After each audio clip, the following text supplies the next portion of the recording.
A long time ago, there were 4 incredible masters who competed for the title of the strongest in the world. The cult of the blood demon, which existed in those times, wanted to take over the mortal world. To do this, they set a trap for the masters. A fierce warrior took a boy hostage and was threatening to blackmail his father. The boy's father put down his sword and asked the warrior to spare his son. The boy pleaded with his father not to give up. But in the end, the 4 masters were imprisoned underground. The masters were held captive by a blood demon cult in an underground dungeon. The head warrior ordered him to study the martial arts of the masters. The warrior said that nothing would happen if he did it his way. The head agreed and asked if 10 years would be enough. The head said he trusted his warrior because he was the best in the academy. The warrior bowed and said he would do his best. The warrior told the prisoners that they had heard the chapter and were now his teachers, and they have to teach him their martial arts. The masters all declined and asked him to leave. The warrior said that it seems they don't want to leave this place. One of the masters got annoyed and told the warrior that it wouldn't work.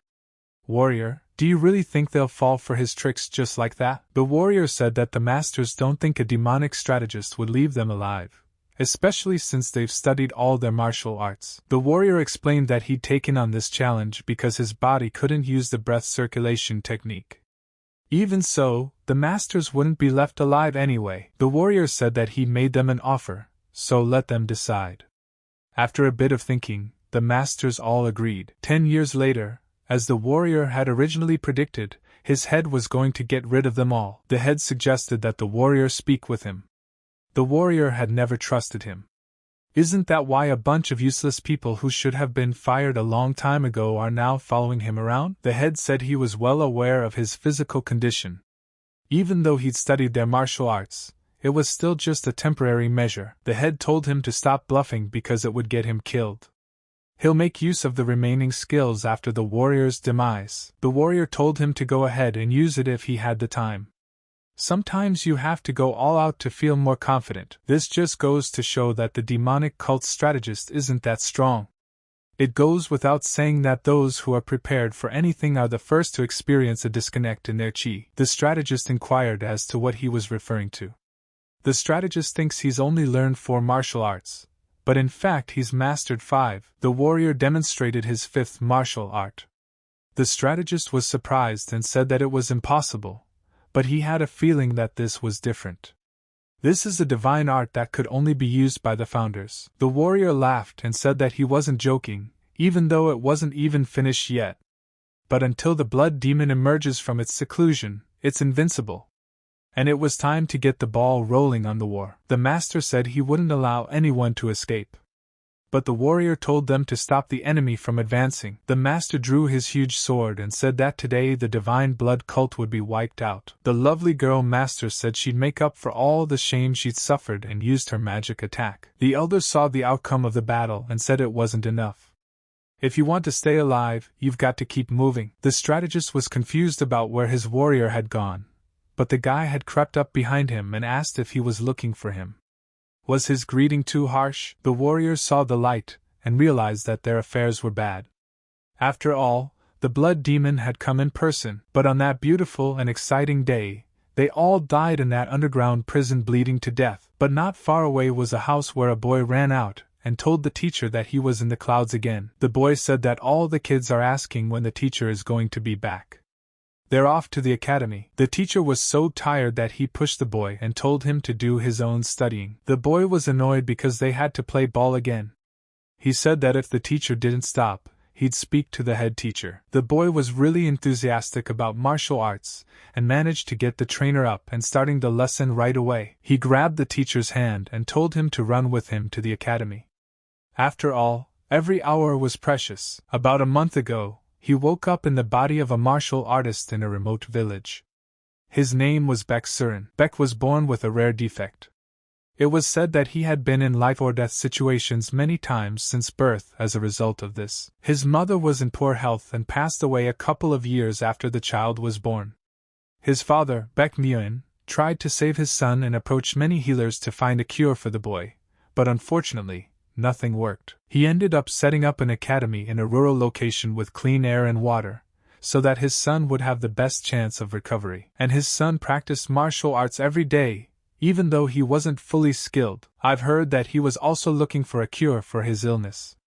In the end, he started training in demonic martial arts and exerted too much strength when he fainted, but he actually passed away. In his letter, he said that instead of giving up on his dream, he'd rather try to find a cure or die trying. Later on, our hero regained consciousness in his body. It's been a whole month since then, and he's been teaching young children with burning eyes. I've heard that the cult of the blood demon was destroyed a couple of decades ago. The chief asked Beck if he had anything else to add. He said it's clear that anyone who wants to learn martial arts has to put in a lot of training. This way, we can make sure that time, money and determination are all used effectively. It's also a great idea for them to bring good silk and pass it on. The chief couldn't resist and punched the guy, saying that he was ordering kids under 10 to do such hard exercises for hours. I can't think of anywhere else in the world where a teacher would make kids train so hard. Beck knew he'd seen this coming, but he couldn't avoid it.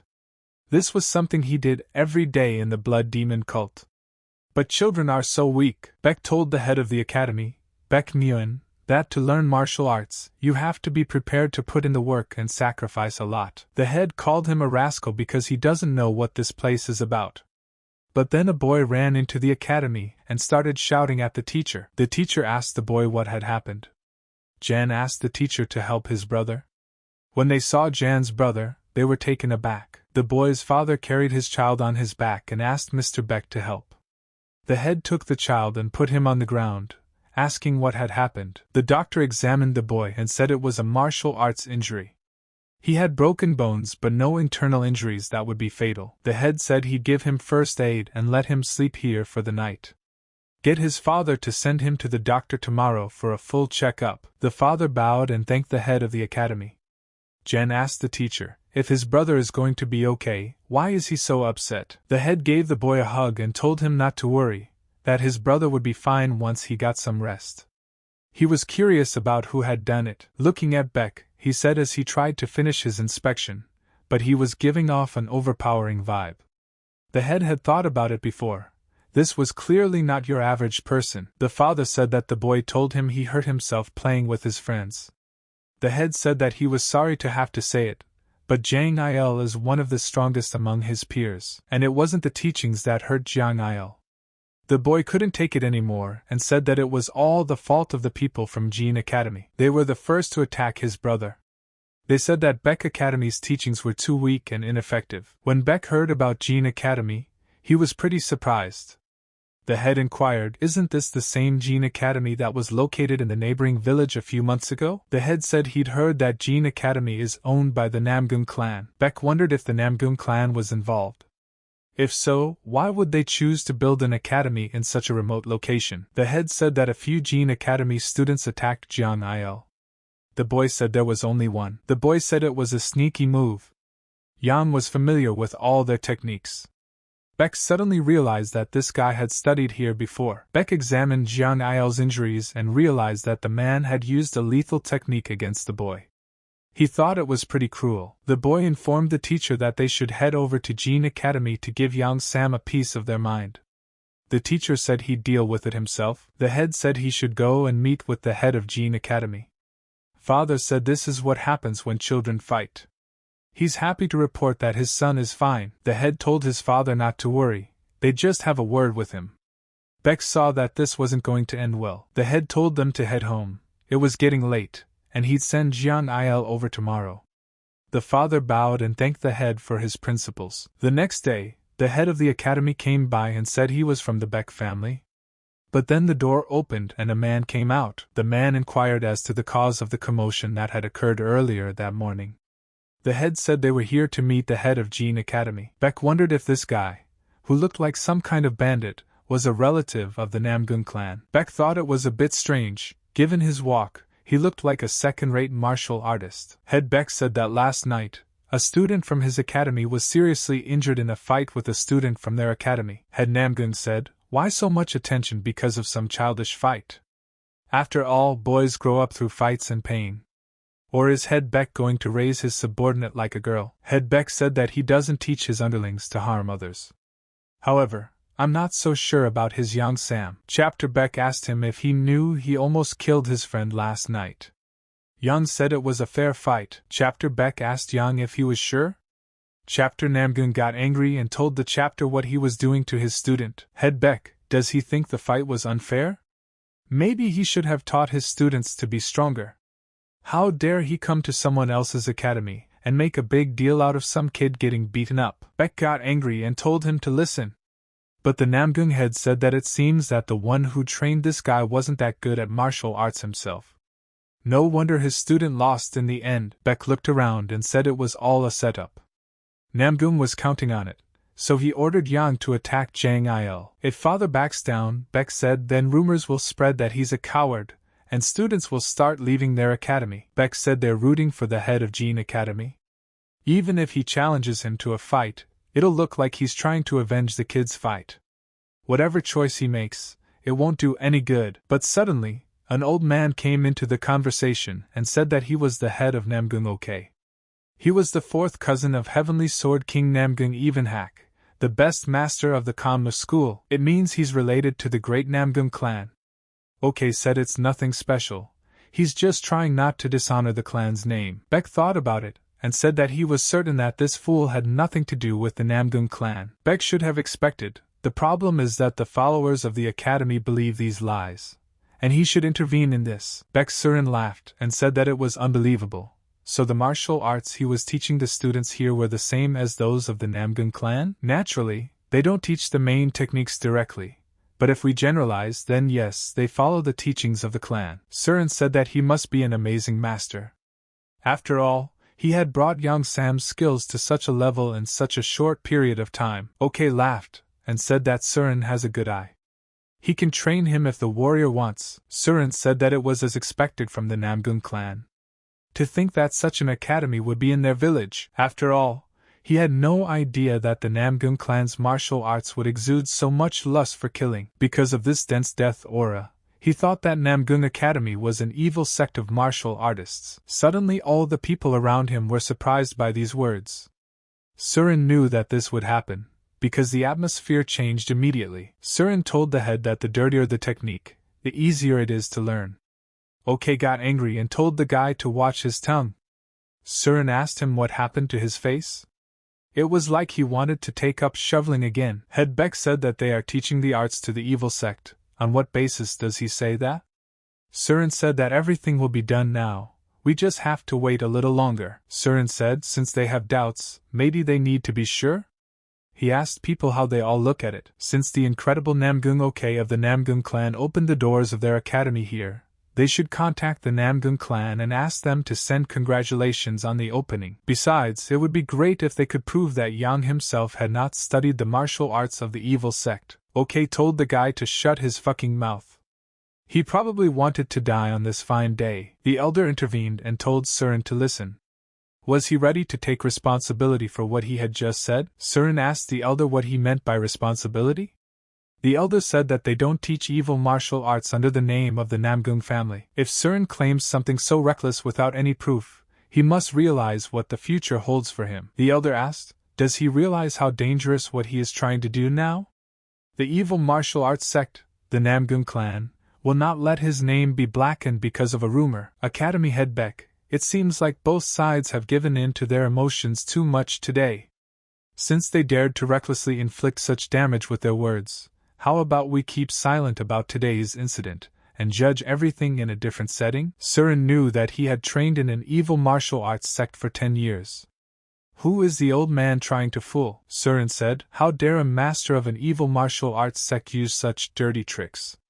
Do they think that because of their words, he will run away in fear and tuck his tail? After all, their behavior speaks when the elder is angry, and the strain on the faces of their disciples only confirms his words. Surin asked, what group did they belong to? Looking at them, he wondered, did they seriously want to gain control of this region by pretending to be an academy in a village? The elder started laughing loudly and couldn't stop. Surin plugged his ears against his nasty laughter, and suddenly a strong wind came up. At last he showed his true colors. Surin said that the elder could become a first-class master, and that was it. But suddenly, the old man's body began to change. The old man said Surin is an arrogant bastard, and he recognizes his reflexes. The old man wants to see how long Surin can behave like this. The guys were scared and thought to leave the academy. The elder heard this and said that from now on, anyone who makes even a step will be killed. The academy guards had closed the only exit and wouldn't let anyone in. The guys were screaming for help and saying that they wouldn't tell anyone what had happened here. Surin laughed and asked the old man, was he serious about killing those children? The old man asked, who said he couldn't do it? Head Beck told Surin that it looks like he doesn't need to show respect anymore, and ordered him not to interfere. Beck told Surin he's good, but he can't beat them. Now it's time for him to take care of them. OK decided to attack first, and told Beck not to look away during the fight. It could end badly. Ok decided not to hesitate and started the fight with his attack. Beck defended himself and shouted to Surin to run away, because he would not be able to fight them. Surin realized he couldn't give himself away. Better to finish this quickly without any eyes around. The old man offered Surin to test how good he was in battle, but suddenly, somehow, the old man found himself behind him. Surin didn't expect it, and managed to dodge his sneak attack. The old man said that the guy had a rush on his tail. Analyzing the old man's abilities with each attack, Surin realized that the old man moves slower. He so obviously underestimates him, but it's to his advantage. The old man told the guy not to be afraid, because he would kill him as soon as he enjoyed their fight. Surin waited until he was fully open and kicked him. The old man got angry and said he wouldn't fall for it twice. Suddenly, cookies flew at him and Surin was behind him. Surin told him in his ear that it was not the first time this body had survived without internal energy. The old man asked him what kind of nonsense he was talking about. Surin realized that the old man's body was strong and could withstand all attacks. With such strength, he only needed a second to paralyze his arm, but he could win if he chose the right moment. And attacking from the back, the old man felt that his body was immobilized. Surin grabbed his head and said he was sorry to beat him in one blow. The old man managed to tell him to stop, but the guy wouldn't listen to him and said that in two it was still too easy. With a flurry of blows to the old man's face, he broke his nose. But the old man didn't give up and said there was more to come. Surin tried to attack again, but realized that the old man had begun to protect his open spots with his internal energy. The old man threatened to kill the guy and attacked him. Surin realized that the old man's meridians were blocked, and then only a fool wouldn't dodge his attacks. Surin said that some of his students treated him with disdain. Other mentors did too, all because he couldn't concentrate his breath and use his internal energy. It doesn't make sense that they've mastered techniques that use internal energy. They'd become arrogant, ignoring him. They think they're better than him just because they're normal. The old man kept telling the guy to die. Surin asked him what he was capable of, and attacked from behind and said that this is the way to do it. The old man fell to his knees and fell to the ground. Surin wiped the blood from his nose and said that he had overexerted himself a bit. But no one expected that the old man would be able to stand up, and turning around Surin realized that he was too late and would take the blow. But suddenly the head of Beck managed to cut the old man's arm. Beck asked the guy if he was alright. Surin smiled and said that as far as he was concerned, he was a first-class martial artist. Surin thought, but why is his father hiding his skills? After catching up with him, he said that it seems to be over. And since they heard their confession in front of so many witnesses, if we give them to the Murim Alliance, they will deal with them, right? Beck's father told the guy that he thought they had a lot to discuss when they got home. Cedrino's body suddenly weakened and he started to fall. He said he was going to sleep for a while. And it was a few days after the incident at the Gan Academy. How he started training the boys at the academy again. They were very tired that day and wanted to escape after their mentor fell asleep. Surin told them that he could hear them perfectly. Jan told the guys, can't they be patient? If they behave like this, how will they become as strong as their mentor? The guys were saying, is their mentor so strong? He looks weak to me. Surin heard all this and laughed. Jan said that the mentor is incredibly strong. He defeated the demonic sect in seconds. In fact, the mentor is a martial arts master. When he waves his hand, the wind rises, and when he pushes off with his feet, the ground cracks. The boys said that their mentor had glazed the boulder with a single blow. Surin wondered if he was exaggerating too much, and the flying mentor said the boy. Surin knew he had no internal energy. He couldn't even do qigong. Also, the mentor is secretly the strongest martial artist in the world. He probably knows strong Mirim techniques. So if they wait, he'll teach them everything. Surin said that at least the boy guessed it, because he knows the 5 strongest martial arts techniques of Mirim.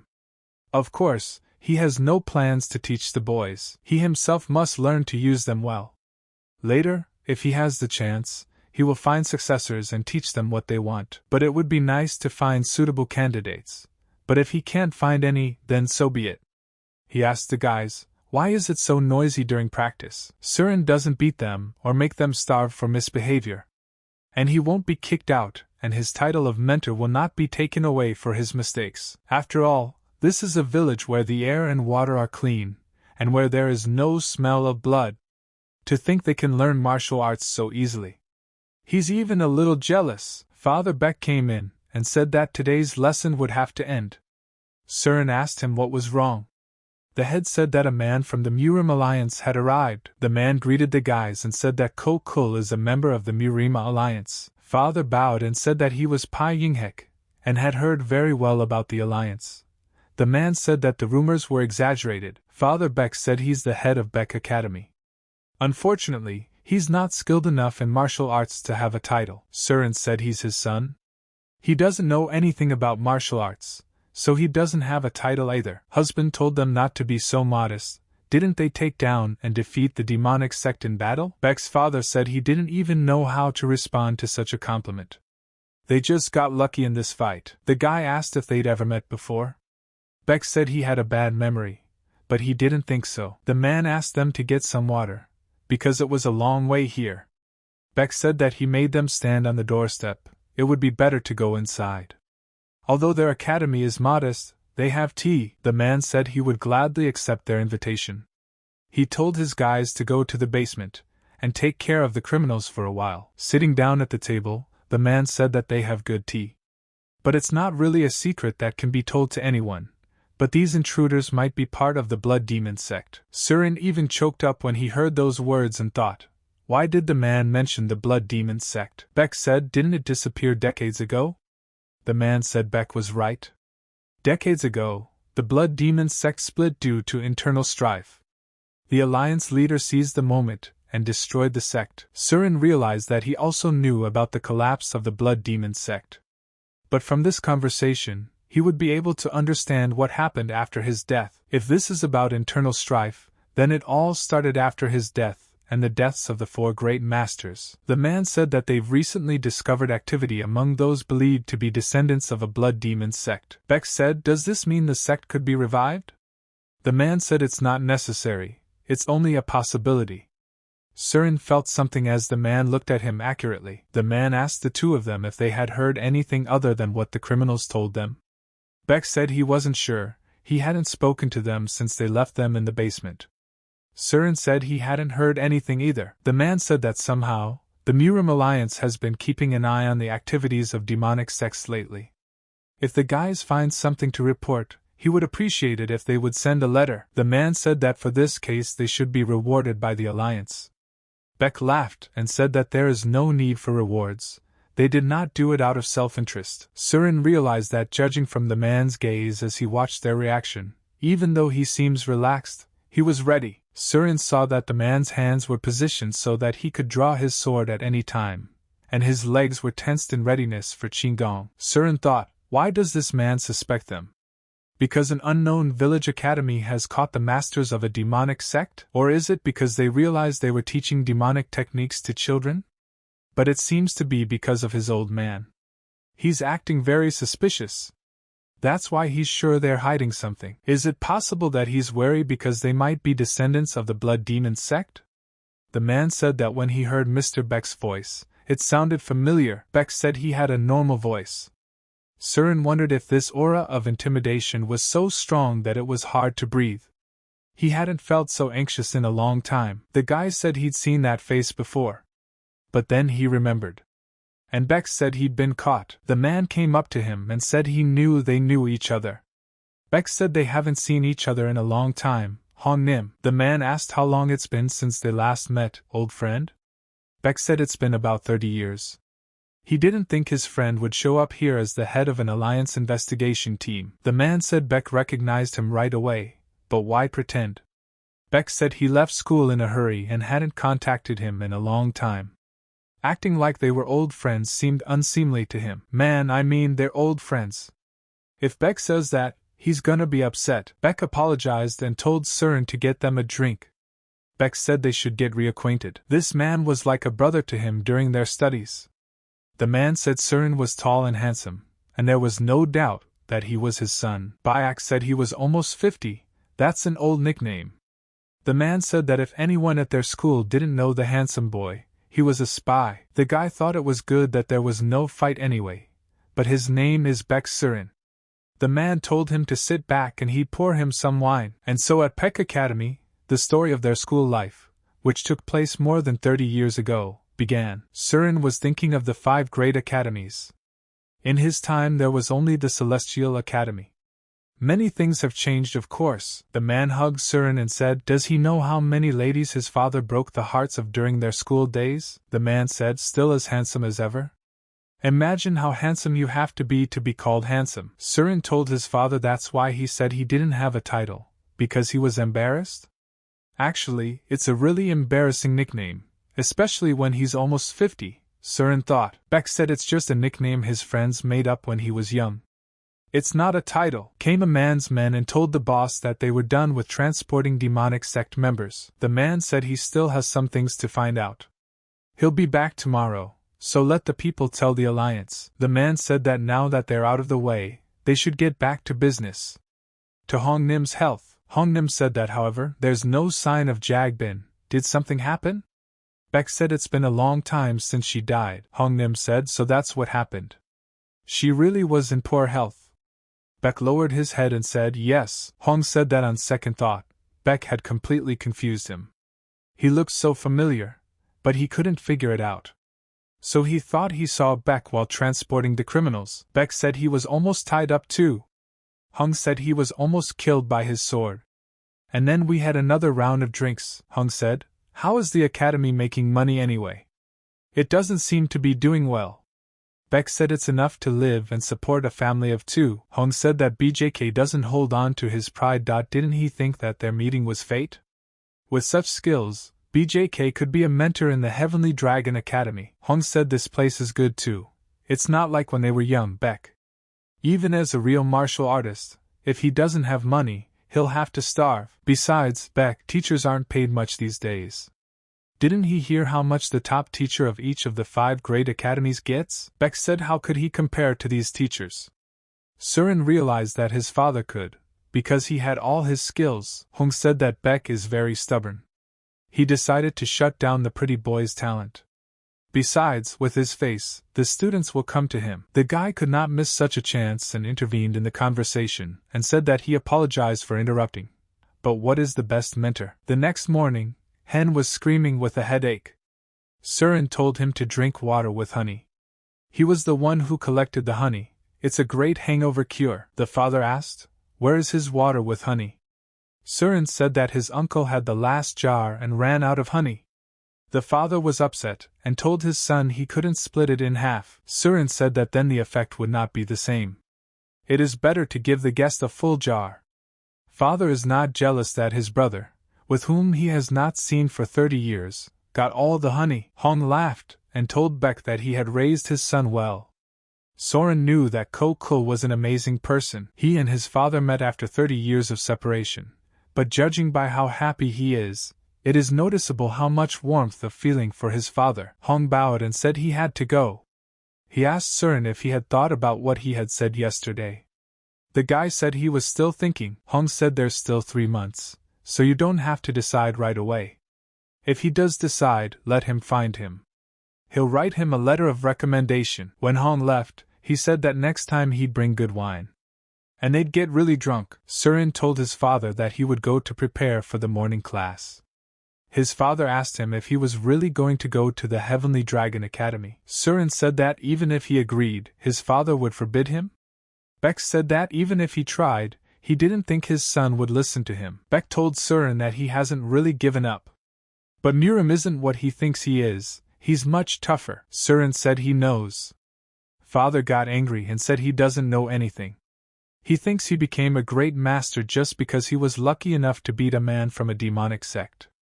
If that man had underestimated him, nothing would have happened. Beck told her son that he's spent his whole life trying to cure what he's had since birth. But it can't be cured, and even though he knows all this, he still wants to enroll in the Heavenly Dragon Academy? Surin asked, "What do you mean enroll?" His father said that he will obviously be laughed at because he doesn't use his inner energy. Many people will try to drag him into a fight. With his health, he won't last a month. Surin said that his father didn't seem to understand him. Beck said that no one could cure him. They couldn't even find out what his disease was called. Surin knew everything. He knew the name and the cure. The problem was how much money his father spent on it. He didn't know. Beck told him to listen to his father for once. He's already 27 this year. Heavenly Dragon Academy enrolls at 15. How will he feel when he loses to the kids? Beck told him to just find a nice country girl, get married and have kids. Surin told him he wasn't going to enroll in the academy. Beck finally heard him and asked him what he wasn't going to do. Surin told him that he told his father to drink less. Doesn't he remember what Surin told him yesterday? Surin told him that he only wants to earn money. He wants to find a job. When he heard about this academy, he thought he could use his skills there. Surin asked him if he didn't think it was time to live in luxury with the money his son had earned. The boy remembered how he had trained with the masters, how the master had said that he was too slow. After all, he would be in trouble if he died before he learned the 18 blows of the reject's triumph. Master told him if he dies and the guy survives, then he can take his powers. The guy asked the master why he was talking about it. He even lost his appetite. The master said, "Why wait for everything to turn to ashes? Wouldn't it be better to give them to him?" The guy asked, "What should they do? Aren't they serving more than one meat dish today?" The master asked, "Does he think he's doing it for an extra serving?" The guy said, "But if you think about it, you can probably find another one." The master asked him if he wanted to learn another technique. As they were climbing up the mountain, Beck suddenly stopped and asked in a surprised voice, "What is it?" "There's a strange aura here." Surin said that it seems to be in place. Beck said Surin kept saying he wanted to learn martial arts. That's why he thought Surin was still trying. Beck asked, "Is the elixir really hidden here?" Surin turned and asked, "Has your father been deceived all his life?" Surin knew it was here. This is where the markings start. Given that they're here, there's a good chance that the elixirs are still there. Surin told his father to follow him, but be careful. His father was surprised and said that it was as if his son was possessed by a ghost. After passing through the cave, father saw a summer house standing alone in the forest. Surin said he was right. Surin thanked Master Ming, for he would use his elixirs. Surin said that the elixirs must be around here somewhere, and they were well hidden. Beck said he really didn't understand what this place was. To think. The rumors shared by the traveling pharmacist turned out to be true. Beck remembered that Murim law states that you can't let your guard down until your last breath. They don't know what traps there might be. Surin said there are no traps. Instead of them, father asked what's in place of them? But suddenly a creature appeared in front of them. Surin told his father to show him what he could do. Suddenly Surin disappeared and the creature began to attack. Beck was able to repel the tiger's attack with his sword. Surin remembered that Master Meng had said that it would only be a kitten, but now it was an adult beast. Even though it was decades ago, Beck asked his son how come? Surin from the bushes said that the pharmacist said that instead of traps there would be a big beast. Beck told him it's a little late for him to say that. Surin said he didn't think it would be true. Beck said that this was the tiger's territory, and if they left, he wouldn't follow them. Surin knew he'd be in trouble. Isn't that why he brought him here? Surin from the bush said that he thought if he sold the tiger skin, maybe it would be easier to survive the winter. Beck said that on the other hand, the beast is big. But he drew his sword and said that poverty is also a sin. Surin told his father he'd pray for his victory from afar. Beck, with his strength, said they'd end it. The beast wasn't weak, and it deflected Beck's sword blows. He said that it was just as he thought, it was a spirit beast, but only a beast. But suddenly he managed to hit it, and felt the sword hit the beast. As it got more angry and attacked Beck, Surin saw that the beast was so strong that even iron armor wouldn't save it. It would take even a first-class warrior or hunter by surprise, but luckily his father is a first-class warrior who has reached the peak of his development. Beck asked Surin, "Why is the tiger skin so strong?" This was the first time Surin had seen his father fighting at full strength. Beck had said that no matter how much he attacked, the beast would not die. Surin realized that when his opponent was a spirit beast, the battle would definitely not be easy. Surin thought that the battle with those guys was fake, and so did father's opponent Namgu no K. He was too weak for father to show his full power with him. Surin asked his father why he was pushing him so hard. The son thought he'd be able to get rid of him quickly. Beck told his son, "What's he saying? Does he think it's that easy? Let him try it then." Surin asked if he could help his father. Beck said it's okay. If he joins, he'll only get in the way. Beck said if this keeps up, he'll lose all his son's respect. It's time to end it all. Surin saw that his father was a bit stiff in his movements. If he rushed like this, he would never win. Beck took all the strength of his fist and attacked the beast, shouting that he was finished. He thought that he seemed to have aged.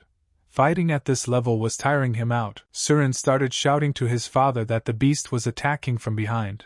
But suddenly he came to his senses and managed to get away from the beast. When Surin saw his father fall, he went into the fight and threw a stone at the beast. He asked his father if he was okay. Beck said, "Didn't he say Surin would only get in the way?" Beck told him not to get involved in the fight. Surin asked him what he was saying. "He's saying such words, but he's limping. If his father dies, he's dead too." Beck told his son to run away, but Surin laughed and told his father not to talk nonsense. The wounded tiger kept his eyes on them and followed their movements. Surin told his father to fight calmly. Surin will cover him. That way they'll have a better chance of survival. Surin told his father not to use the sword's chi energy and to aim for the sides.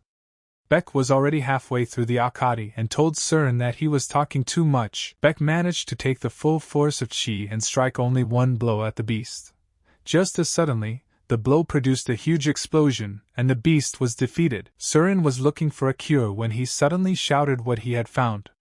He said there was a golden core inside the tiger because it was a spiritual beast. Beck said he thought it should be bigger. Surin said it was already big enough. With their skills, it's impossible to catch a standing spirit beast. Surin said that once the problem was solved, it was time for them to go to the summer house. Beck said he wanted to get it over with and rest soon. Suddenly Surin felt that he was wrong. He thought that his father had reached the peak of his abilities. But something was preventing him. Beck found something and told Surin to take a look at it. Judging by the leaves, it's been about 100 years, Surin said. The boy knew deep down that this would be the case. If it was just an elixir, Master Meng wouldn't have made such a big fuss. Beck said that it was a rare elixir. Surin realized that he meant that without normal meridians, this elixir wouldn't do anything, but that's because he doesn't know how it's made. Surin knew how it's made, but the problem is, he needs money. So much that even if he sells all those stubs, he'll need more. But first he needs to train his body to earn that money. Surin asked his father if he could eat it. Beck said of course you can eat them. Sure you can, Surin said, when the old man ate them. Suddenly he got a slap on the head from his father. Surin thought about these plants, and knew that even that should be enough to start changing his constitution. Surin remembered and told his father that there was a hot spring here. Maybe they could bathe here. But his father said they didn't have time for that. When he put his hand in the water, he said that the water was pleasant. Suddenly he remembered the master telling him that there was a great hot spring near the hut. Surin said that if you bathe in it, his internal energy will quickly increase, or the fatigue in his muscles will immediately disappear, and you can train without rest. Mata looked at him and sighed, saying that they have not been taught anything. The master asked him, does he think such a treasure would exist peacefully on the mountain? If that were the case, every criminal in Urim would be hanging out there by now. Surin told him that he should have said that. It's not about children and knowledge. It's about Master Meng being an old man. There's meat for dinner tonight, But he can't eat it, or his teeth will rot. Surin told Chief Master Meng that he really thought the treasure would just lie there. Surin froze and wondered what he was looking at. If Master Meng was never interested in weapons. Surin said that it's not about Hezhou now. When his father heard this, he asked him what he was talking about. Surin pointed his finger and told his father to look. In his previous life, he had only once seen iron with such an aura. How could he forget that?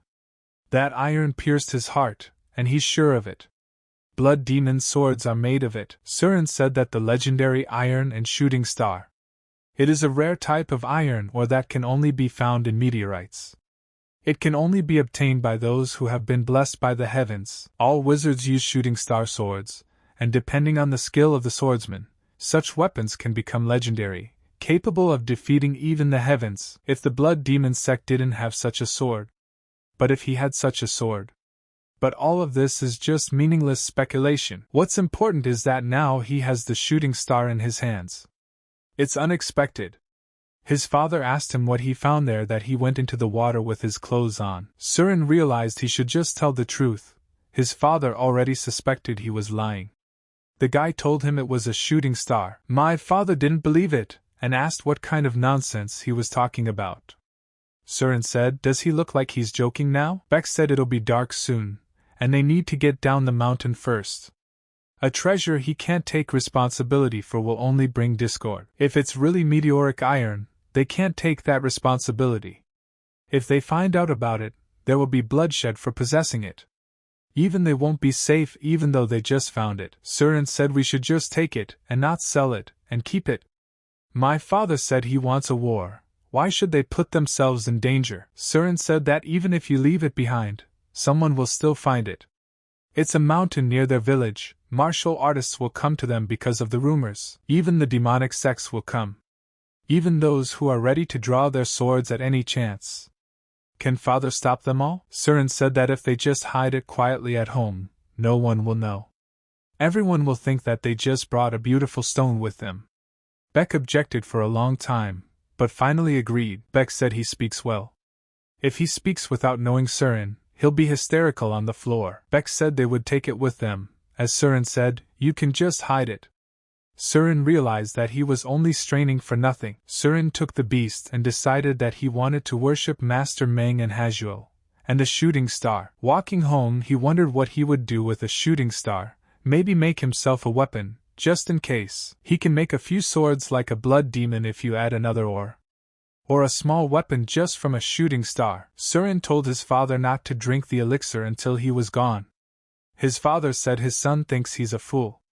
Let him go sell the hide for a good price. Spiritual art that violates the law of heaven, which he is about to perform, goes against the laws of nature, said Surin. The cultivation method is also different from the norm. To other martial artists, it's like a demonic art. Wouldn't it be better to do it now and just be punished later? After eating it, he wished himself a good appetite. After eating the whole bowl, something began to happen to him.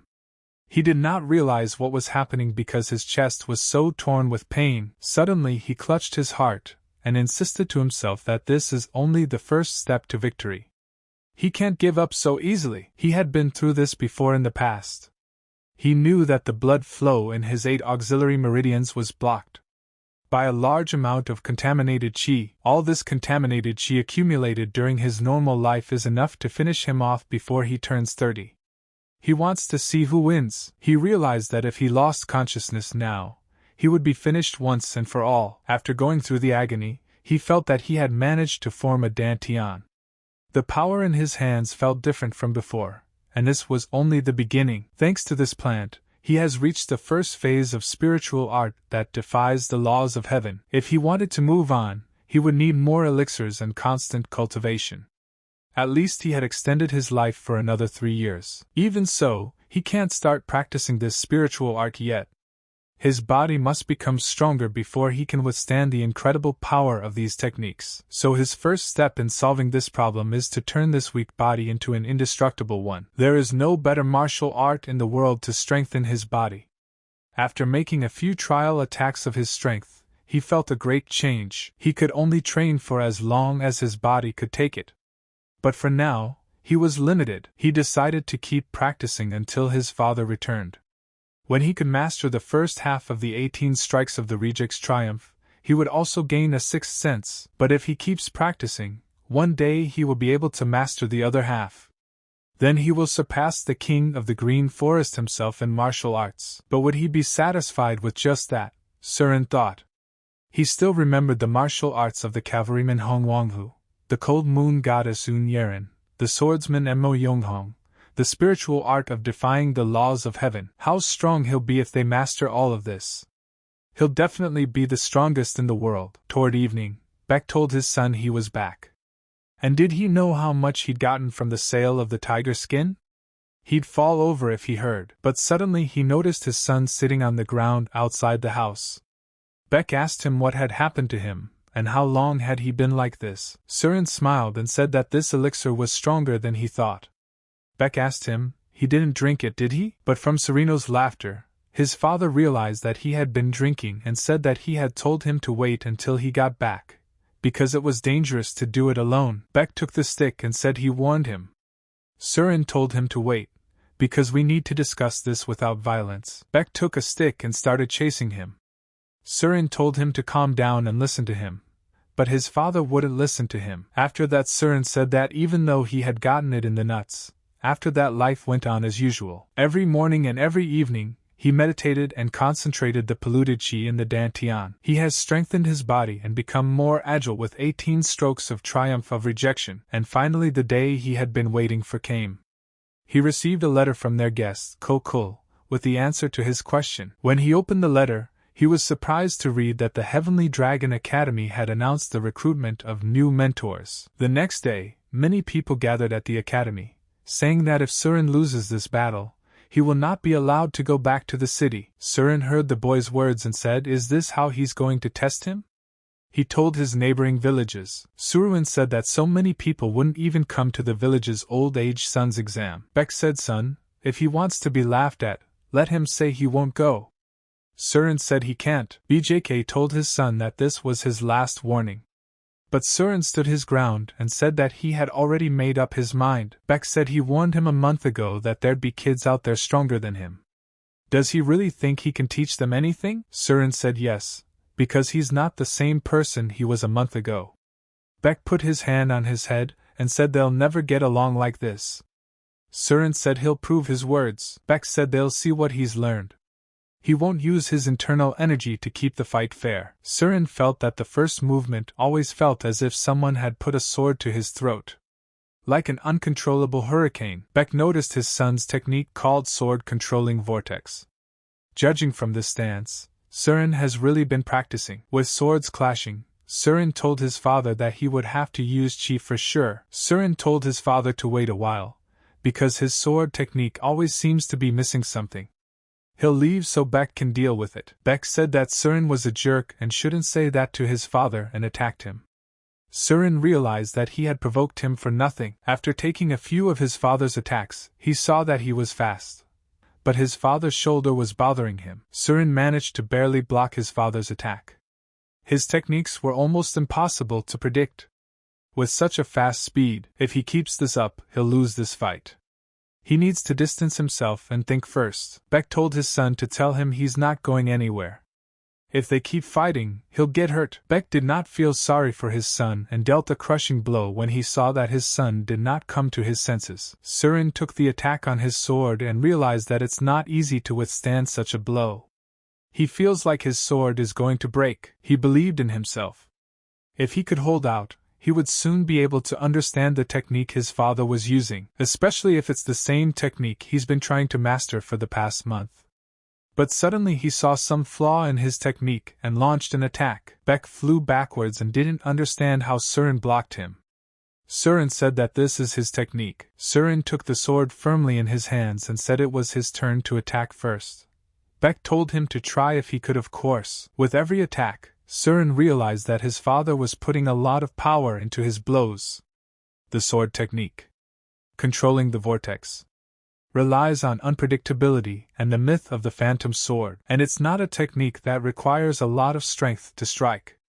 Beck didn't understand how Surin was able to reach for his throat and stopped in surprise. Surin told his father that it wasn't his fault, even that he was born sickly. He's not the burden his father has to bear all his life. Beck asked him what he was talking about, and who said he was a burden to him? He struck out of anger and dodged it. When Surin saw his father in a different guise, he said it was over, and told his father not to feel sorry for him anymore. Beck must have felt guilty and repressed his feelings. Probably because of his wife's death and his son's illness. So he shut himself off from the world and forgot how to fly. Surin said that he now hopes that his father will be free. After all, he has talent, so it's easy for him to become something more. The smile on his father's face was so bright that it spoke for itself how happy he was. Beck told Surin that he had lost and could go to the academy. Surin noticed that his father looked a little tired, but full of new energy. Seeing his son off to a good start, Beck told him to make more money and come back when he had improved. Surin told him to keep an eye on things until then, so that nothing falls apart when he arrives. Seeing his son leave, Beck said that at the Heavenly Dragon Academy, he could meet his grandfather from his mother's side. Surin asked him what he was talking about. Beck said that his grandfather was the chief petty officer in charge of the students in this academy. Surin was surprised and said that his father had only decided to tell him now. He asked if something had happened between his father and grandfather. Beck said that it had been a long time since his mother and the elder had seen each other. Surin asked, when was the last time they had seen each other? Beck answered that when he and his mom got married. Surin smiled and said it must have been 30 years. Surin said that if so much time had passed, he was still a stranger to him, so why call him an elder? Beck told Surin how he could be so rude. Anyway, he doesn't know how his grandfather will treat him. He thinks he will like Surin because he looks like his mother, or he could try to kill Surin because he looks like him. If he meets a man named Maekigrim, he should run away. Surin covered his ears as he left, wondering if his grandfather would really try to kill his grandson. Beck asked him if he wanted his father to go with him. If they're together, he won't kill him first, he'll have a chance to escape. Surin told his father to calm down, he's made up his mind. He'll sort it all out. And told his father to take care of his health in his absence. Beck told him to send him a letter every month. If he doesn't contact him, he'll come after him at the academy. Beck knew his son was heartless, never looked back once on the way. He wanted Surin to be with him until he died. But now there was no need for that. So he let him go. A lot of girls will have their hearts broken by him at the academy because he looks like him. Beck realized that he probably would. Beck thought maybe he should go after it. It's the only gift his wife left him before she died. He's like her, he's got a temper, he's got a lot of problems, but he's his son. He'd give his life if it could cure him. Beck had thoughts of quietly following his son. But his dead wife's voice told him to stop, because he'd lost. Beck realized that his wife was right. How could he protect him if he lost? Of course, he didn't use chi or even his full strength, but a loss is a loss. As he accepted the thought that he had lost to his son, he remembered his words that he was not to blame for his mother's death and his illness. His wife's voice asked him if he blamed himself all this time. Beck said yes, if she hadn't met him, she wouldn't have died so soon. The voice said that their child wouldn't have been born in such a life. Beck apologized and said he didn't mean it. The voice said that she knows how Beck feels, but Surin is an adult. He should be let go. Beck said that thanks to his wife, his heart is not so heavy. His wife's spirit asked him what he will do now. Will he remarry if he doesn't have to take care of his son anymore? Beck said that marriage is out of the question. He will learn martial arts that he couldn't learn before. Trying to learn new techniques, he remembered how she used to ask him if he was the handsome one. She didn't think he deserved that nickname. Beck said he was still him, and why would he stop her from drinking and criticizing his looks? She told him to buy her a drink if they'd already met. Beck remembered that their first meeting had been a failure.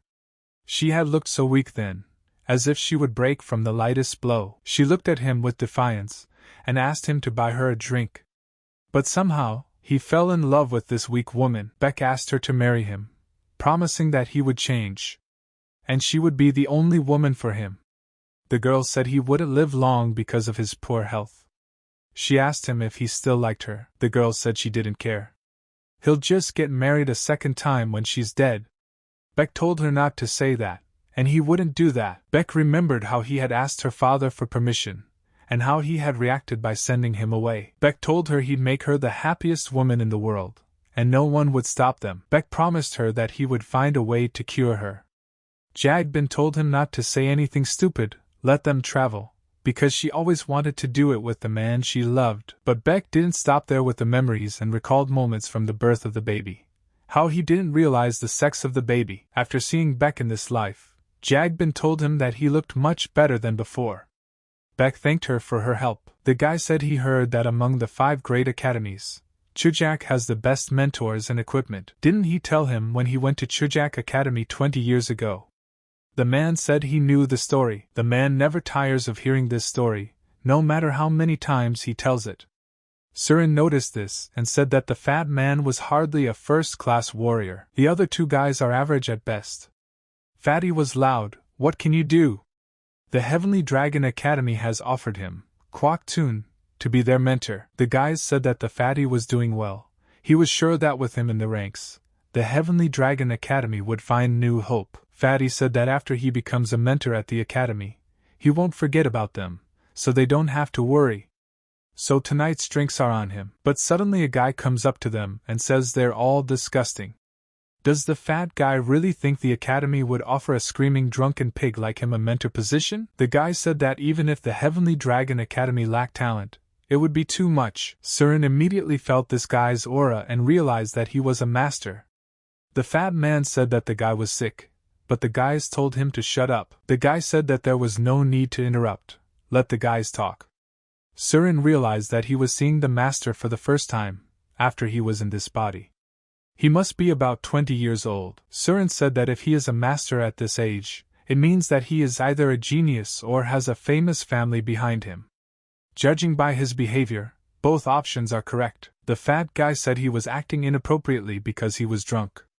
Thank you for helping him sober up before he did anything. The guy said it's no big deal. Anyway, there are no more vacancies in this inn. He can't go any further because his legs hurt.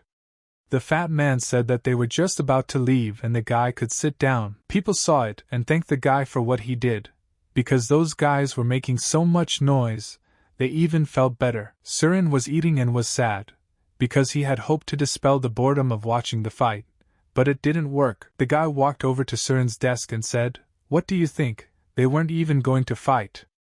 How can such a weakling become the mentor of the Heavenly Dragon Academy, right?" he asked Surin. Surin was surprised and asked him if he had something to do with him. The guy said Surin was interested in him. The guy said that as soon as he spoke to them, Surin reacted first. He was ready for a fight. The guy asked, "Isn't that enough to get him interested?" Surin thought it was unnoticeable. He seems to be stronger than Surin thought. Surin apologized if it got on the guy's nerves. The guy said that given that he openly announced his aggressive attitude, it was an expected reaction. The guy told Surin to apologize for making a fuss. He decided to offer him a drink. Surin said it's no big deal and he's busy. The guy interrupted him and said his name is A.K. Enho, and he doesn't have a title in Kanho yet, he's new. Surin realized that he was from the A.K. family, a young gentleman with a great pedigree. Surin said his name, and clarified that he didn't have a title yet either, because he was new to Kenko. There are not many families and groups that use the spear and Nirima, but among those who do, the 3 best techniques are the A.K. family technique, the Seicho family technique, and the Yang family technique. Among them, the techniques of the A.K. family are considered the most perfect. The Lord of the A.K. Pi Spears, one of the 10 great masters, is the current head of the A.K. family. Surin thought, since there is a great master in the A.K. family, they are quite confident in the world. A.K. offered to let the guy hang out for a while, and he would pay for the food and drinks. Surin didn't understand. If this guy is A.K.'s family, he should have known about him from rumors. But this is the first time he heard A.K. Enho's name. Surin asked Enho's boyfriend how old he was. A.K. said he was already 25, so he was 2 years younger than Surin. A.K. said he could call Surin brother? Surin offered to order a drink first, and thought why A.K. should call him brother when they had just met. The guys spent a lot of time in this tavern and got drunk. A.K. said that his father was very irresponsible. Surin supported him, and said that he was too. Ak said that he couldn't make friends and only trained himself to death because he was following his father's orders. What's the point of sending him out to find an equally strong partner? Surin said it's the other way around. He barely got him to send him alone. He's never left his side all these years. He almost died when he learned a strange technique. AK said Surin has a talent for talking about his life as if it didn't concern him. Surin said they'd skip this conversation and asked AK if it was really his first time in Kanho.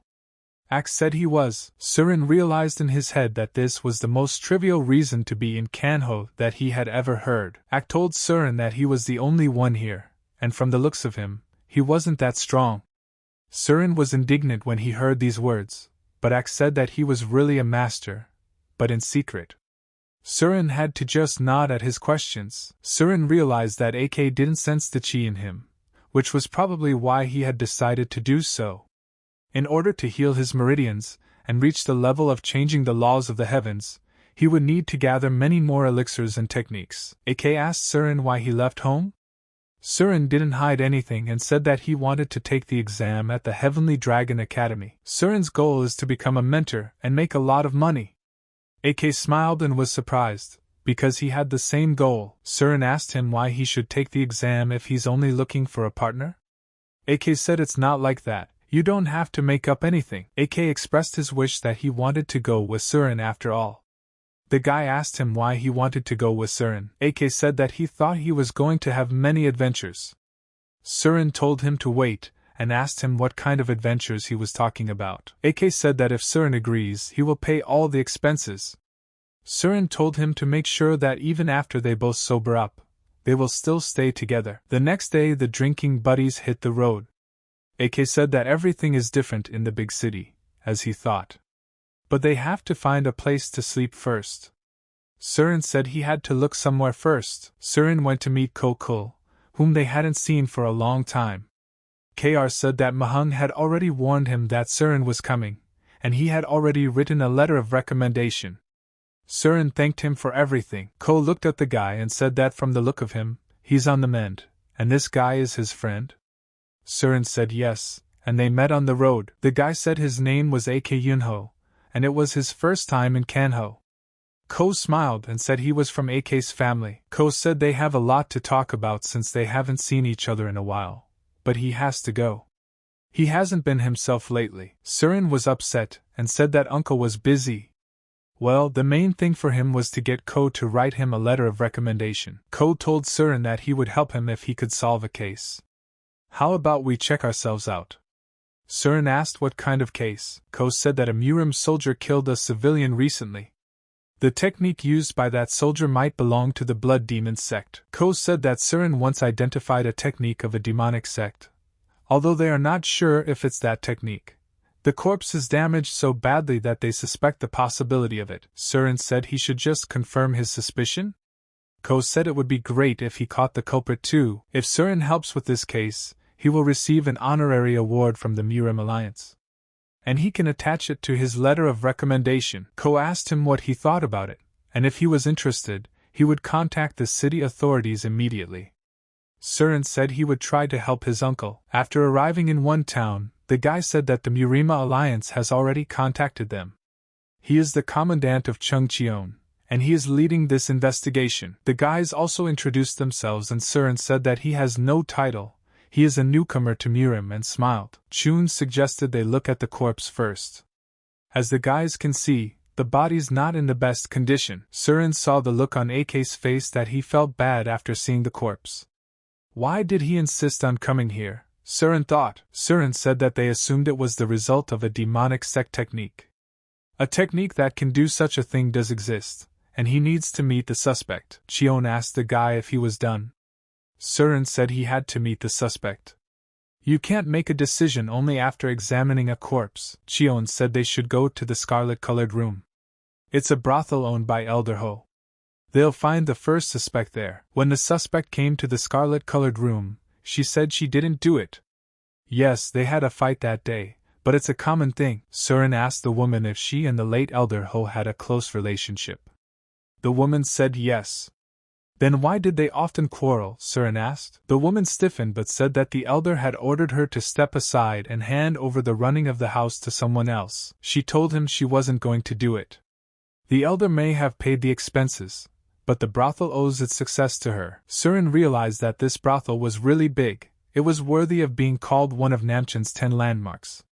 Their income must be huge. No wonder she didn't want to hand over the management. Surin thought about it and thanked the woman for her attention. He knew she didn't do it. She's not capable of such a thing. Surin summoned the next suspect. Suddenly he heard voices outside the door, as a nonchalant man chased everyone away and asked to enter the room. But suddenly the door opened and General Zhang flew out like a cork on a table. Chion said there's no need to look for a second suspect. Did the guy tell Grandma to pretend she's not here? Chion told Surin that it's Elder Ho's son, he's the second suspect. The woman got angry and said to Ho, how dare he make a mess here? Let him get out of here. Ho said he came to take over his property. The woman told him he has no property of his own. And how dare he? The chamber of the Scarlet Flower is hers. Hong said she was only hers while the old man was alive. She didn't understand what was wrong? But the guy wasn't alone. He had a hostage he was pointing a sword at. Surin realized that if someone like Ho took over the brothel, it would immediately fall into disrepair. Ho asked Chion, is he just going to watch? Chion said it's a family problem. He doesn't think the city government should intervene. Chion said it's their inalienable right. In most cases, the authorities won't interfere in a fight between Murim warriors. And he noticed that the guys had swords, which means they were Murim warriors. The guy noticed that nothing was moving and drew his weapon. The warriors thought the cunning old woman had found the mercenaries. Ak told them not to worry, he wouldn't kill anyone. The warrior told AK that he seems to be a skillful warrior, so why don't they discuss things calmly? He can pay double, even triple what Granny would pay. But the warrior changed his mind and said he'd pay 5 times as much. Maybe 10. Although Granny has money thanks to the scarlet-colored chamber, and he has even more. Ak told him to shut up and punched him, saying how can you treat women like that? He'll forgive the warrior for daring to put a sword to her throat. Ak gave them a good beating and Ho's gang calmed down and asked the guys who they were. Surin asked Ho who killed the elder. Surin realized that this guy was just a third-rate warrior. He couldn't even control his reaction. Ho said he didn't do it. Surin told him that the elder's death was the most profitable for him. Ho said that his father would have died in a couple of years, so why would he kill him? He said that the guys thought he was his only child. Surin was surprised and asked him if there were other children. He was told that Ho was his only one. Ho said they weren't registered under his name, but he had a lot of children from his mistresses. Ho asked if the woman knew about them. Didn't they come to ask for money? The woman told Ho to shut up and not say anything. Surin said they had nothing more to do here and had to go. Who was the last suspect? He asked. Chion said he would take him to him. Going to the next suspect, Ak asked that he still didn't understand how a son could say such a thing about his father. Chion said it was a mistake and a childhood mistake. Surin intervened and said that because of money parents sell their children and children kill their parents. Money decides everything.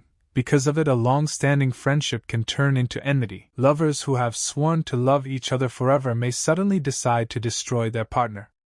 Those who live a miserable existence, and those who have fun in a brothel differ only in the amount of money in their pockets. Everyone says that there are things more precious than money, but in the end they can only hold on to them with money.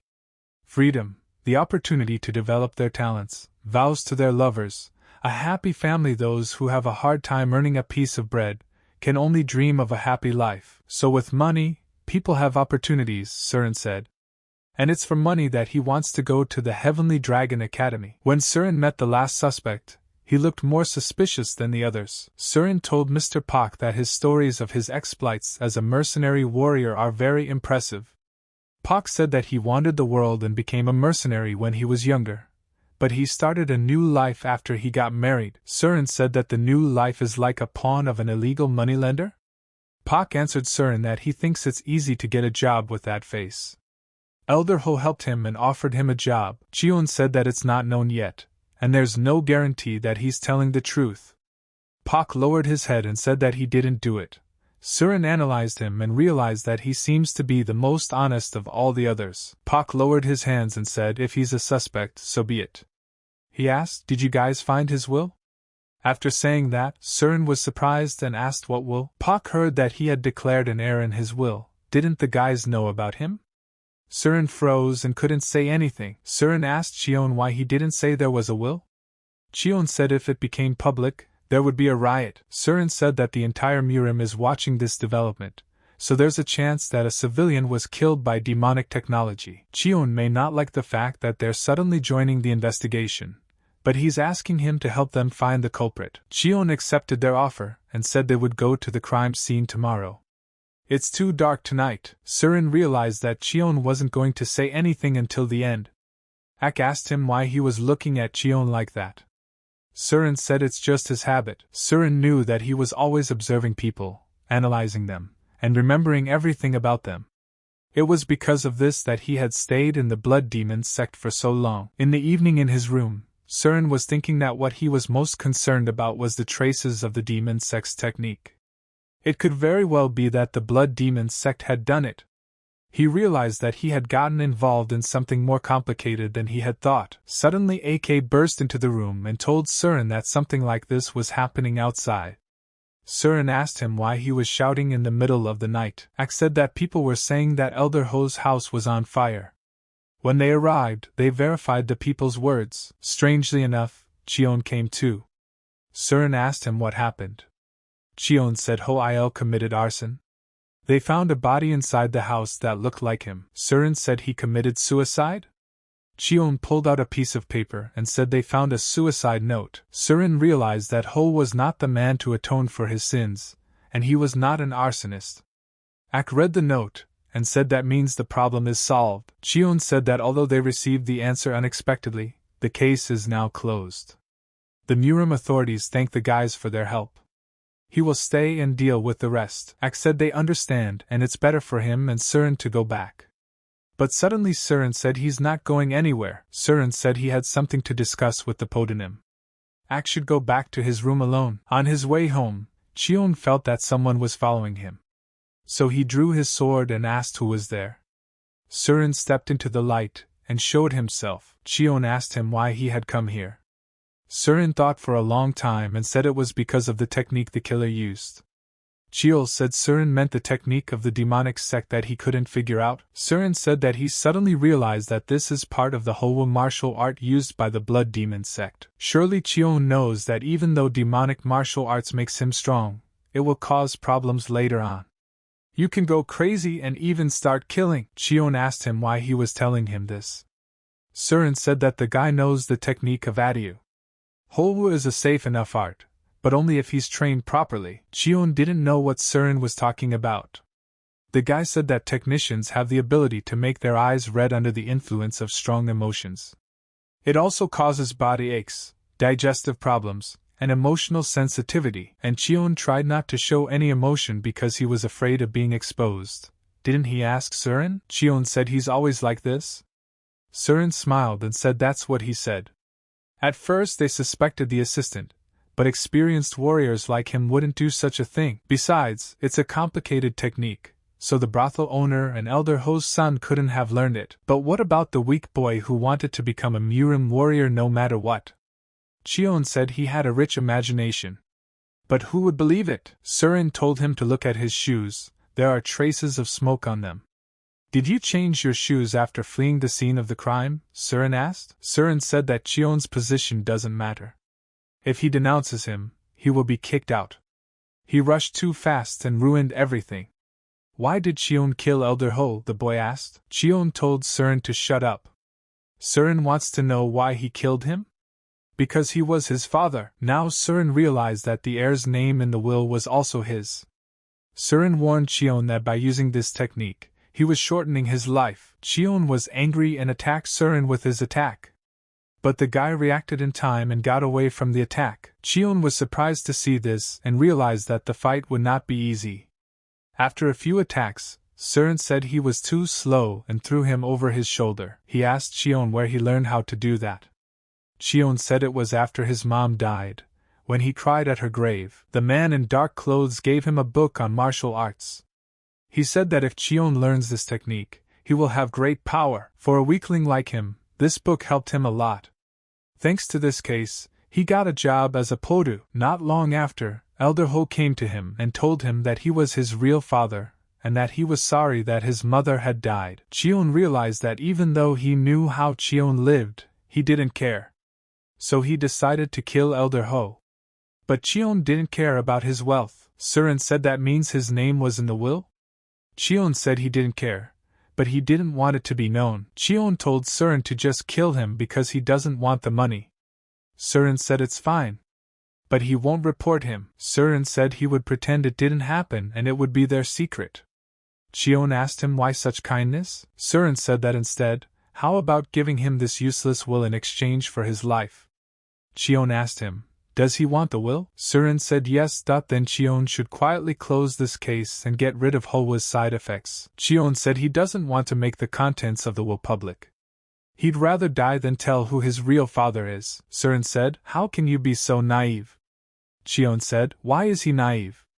Because he always has a plan. The next day the woman was glad and said how she liked it, for it was all hers, and the ward of the Scarlet Flower, and the old man's inheritance. The woman said if his idiot son hadn't killed him, she would have done it herself. All she has to do is find the will, and even if she doesn't find it, she can just forge it. She'll have a small sect forge the document, and bribe the authorities. And that will be enough. Suddenly someone at the door told the landlady that Poda had come. The landlady told him to let him in. The hostess greeted Podanim, and asked why he had decided to drop by again. Cheon said they had found Elder Ho's will. Cheon said since the hostess was close to him, they decided to tell her first, and Mr. Pak too. The woman was very happy that they found her will. Who would have thought that the famous Poda Cheon would interfere with her plans? The woman asked who came with Cheon. The guy said he was the heir to the fortune. The woman was shocked when she heard that. The guy said he brought his father's will. Let the woman read it. After reading it, she said it was impossible. The woman firmly said she's against it. She's never even met him, and this is his son, she asked? They don't even know if it's his son or not. The will could be fake too. Cheon said that they have already confirmed the authenticity of the will and the person's status. If she doesn't agree with it, then she is questioning the authority of the city government. The woman sat on her butt and said she didn't mean it. The guy said he realizes it's all very sudden and she's shocked, but let her hear his story. Her mother used to be her father's maid. That's how his mother died. And he moved to another town. And when he happened to be here, his father, Pak, felt sorry for the guy and said he felt sorry for him. The guy said that's why he's asking her for a favor. He doesn't know much about business, so he's not sure he can handle everything his father left behind. And he needs her help. Cheon called her a rat, trapped in a trap. They are ready to attack even a cat. It's better if they take his side. Cheon asked her if she would help him. After all, her duties would remain the same. If he looked after them sometimes, it would be hard for them to rebel against them. And if that didn't work, he would just send them away. Pak said he could count on him to help. The woman hesitated for a long time and finally she agreed. The guy was lucky that the woman assessed the situation very quickly. And he thanked them all for their help. Cheon came out of the alley and praised Surin. The guy said it was for his own benefit. Cheon would make a good actor too. Cheon said he did it for his own profit. Soon the landlady's son will go to jail for life for tax evasion, violence and extortion. Surin said he'd better deal with the landlady, she's too greedy. But now's not the best time. How about 6 months from now? Cheon told the guy to keep his promise and deal with the illegal business. Surin told him not to worry, he knows he's an honest man. Cheon said that Surin's words were very arrogant.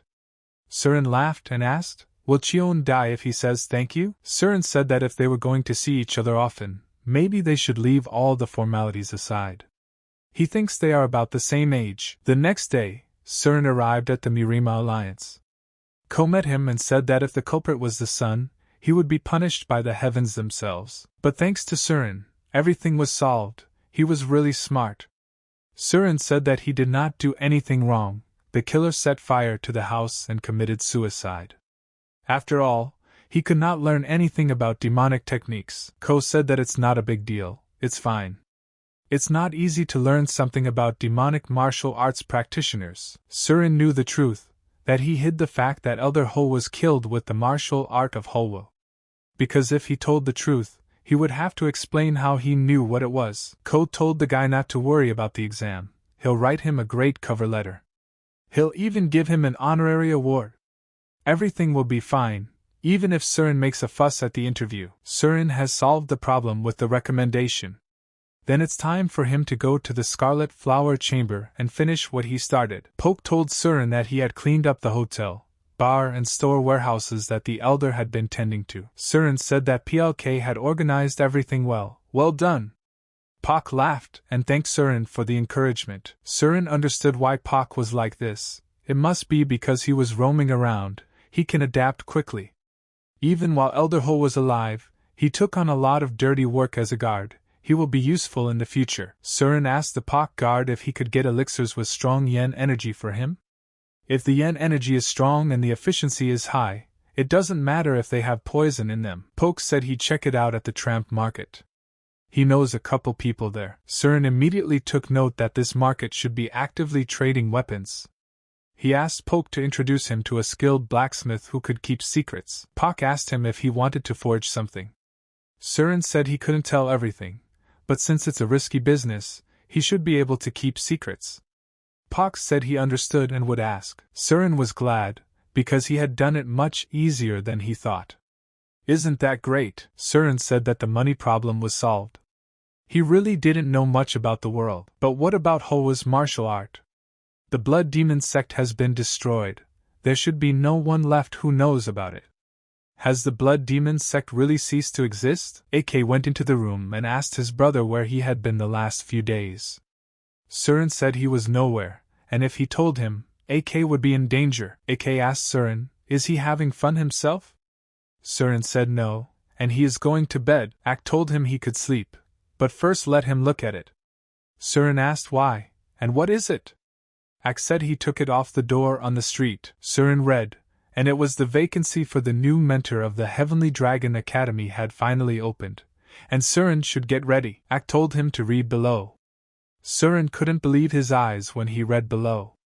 What kind of nonsense is this?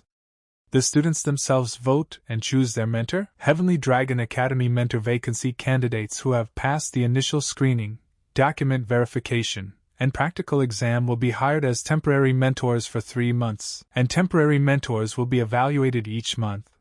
The winner will be selected based on a final evaluation of the number of student votes collected. The winner becomes a permanent mentor in the Heavenly Dragon Academy.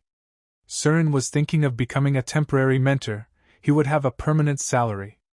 AK said that everything except this is described in detail, strange as it may seem. Surin asked, do they expect him to tiptoe around the kids? AK said that he heard that they will only choose 5 temporary mentors, even though there are over 100 candidates already signed up. They're probably being watched. Surin has made up his mind and said the papers should be up after tomorrow. And the interview is in 4 days, right? AK said yes. Surin has a letter of recommendation, so there's no need to worry about paperwork. And the interview is still 4 days away. Thanks to the 18 blows of rejection triumph, he won't have any problems with martial arts. It would be good to raise the heaven-defying spiritual art to the 2nd level. AK told the guy, whether it's martial arts or a job interview, you can't change anything in a couple days. They need to approach it strategically. Look on the bright side. AK said that if they're going to talk about it, Surin needs different training. He thought of that when they met. Surin asked the guy to let go of his hand. AK told him no, they have to get ready.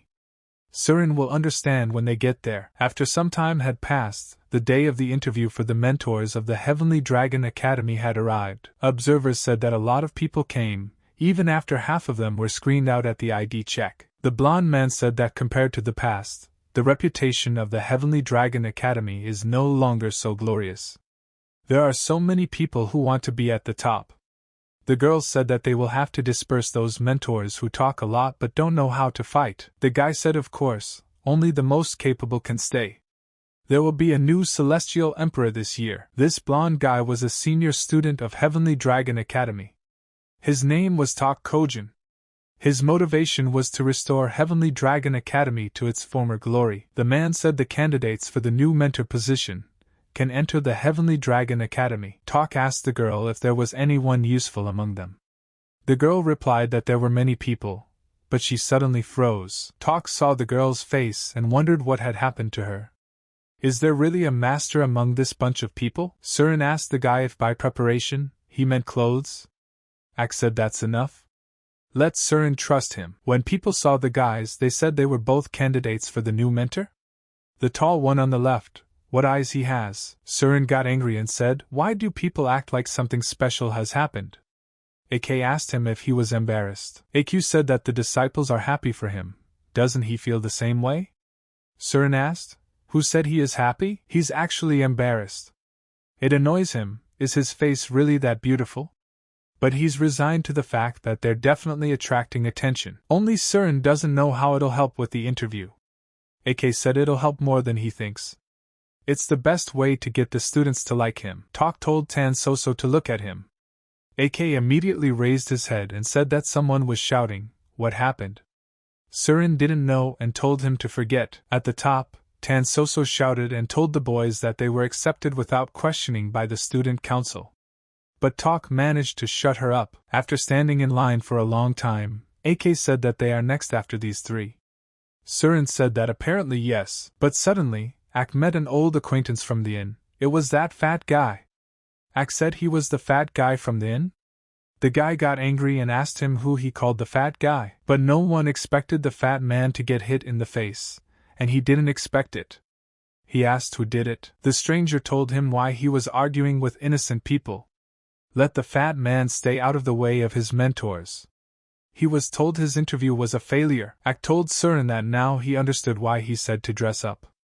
They made a good impression even standing still, but suddenly the elder came out and told everyone to stop. From now on, everyone who makes noise will be punished. The elder pointed at the boys and said it was their business too. If they make any noise, he doesn't care if they're here for an interview or not, he'll kick them out. AK said they didn't do anything. They just stood there while elder approached the fat man and told him that if his interview was over he should leave the area immediately. And why was he making noise? The elder told the guys that they had to leave too. AK immediately began to apologize.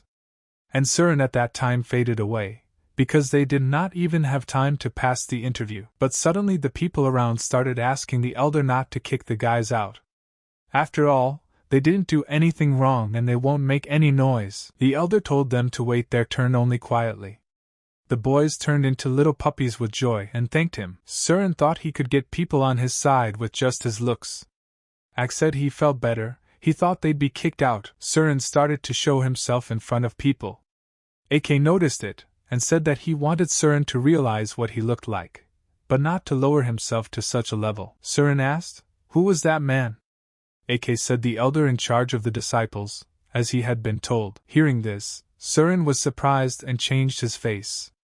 AK asked him if he knew him? Without meaning to, Surin said he was here for the first time. How could he know him? Sure, Surin was sure in his head that he didn't know him. But why did he seem so familiar to him? But suddenly they were summoned and all thoughts went away. The elder and Surin crossed eyes as they entered the interview, and the elder thought he had seen this guy somewhere. The boys went into the interview room and the teachers said that it was expected that all the people present at the interview were not easy. In the center is the thousand-armed Gu Enying, on the left is a blazing sword, and there on the right seems to be 3 sharp swords. The head of the Heavenly Dragon Academy, Gun-san, was a mentor in the Blood Demon sect and was chosen from hundreds of other masters. Even within the sect he was called a scumbag, but he seemed to have changed a lot. And on this side is the flaming sword of Kwok Chorvo. Surin has heard that he uses Yangon martial arts, but he doesn't know it very well. And on the other side is the 3-sharp sword, Namgun Su. He is a member of the Namgun clan and the head mentor at the Heavenly Dragon Academy. This is his current target, Chorvo said to start the 16th interview. Ak introduced himself and said he wanted to become a spear-wielding mentor. Surin introduced himself and said that he is from Hviching. He is a simple man and his father is ruling. Suddenly the teachers asked him who the king of spears is to him. AK said that Surin was his father's cousin. The teacher asked if they had seen him recently. Ak said of course they had. Namgun asked Surin, why does he want the position of external martial arts mentor? Surely he can still wield a sword and other martial arts, such as memorizing and synchronizing attacks. Namgun said Surin can talk. He seems to have a poor grasp of internal martial arts. Surin said that his mastery of internal martial arts really leaves a lot to be desired. But that doesn't mean that his external martial arts are bad. Namgun said that Surin has enough experience.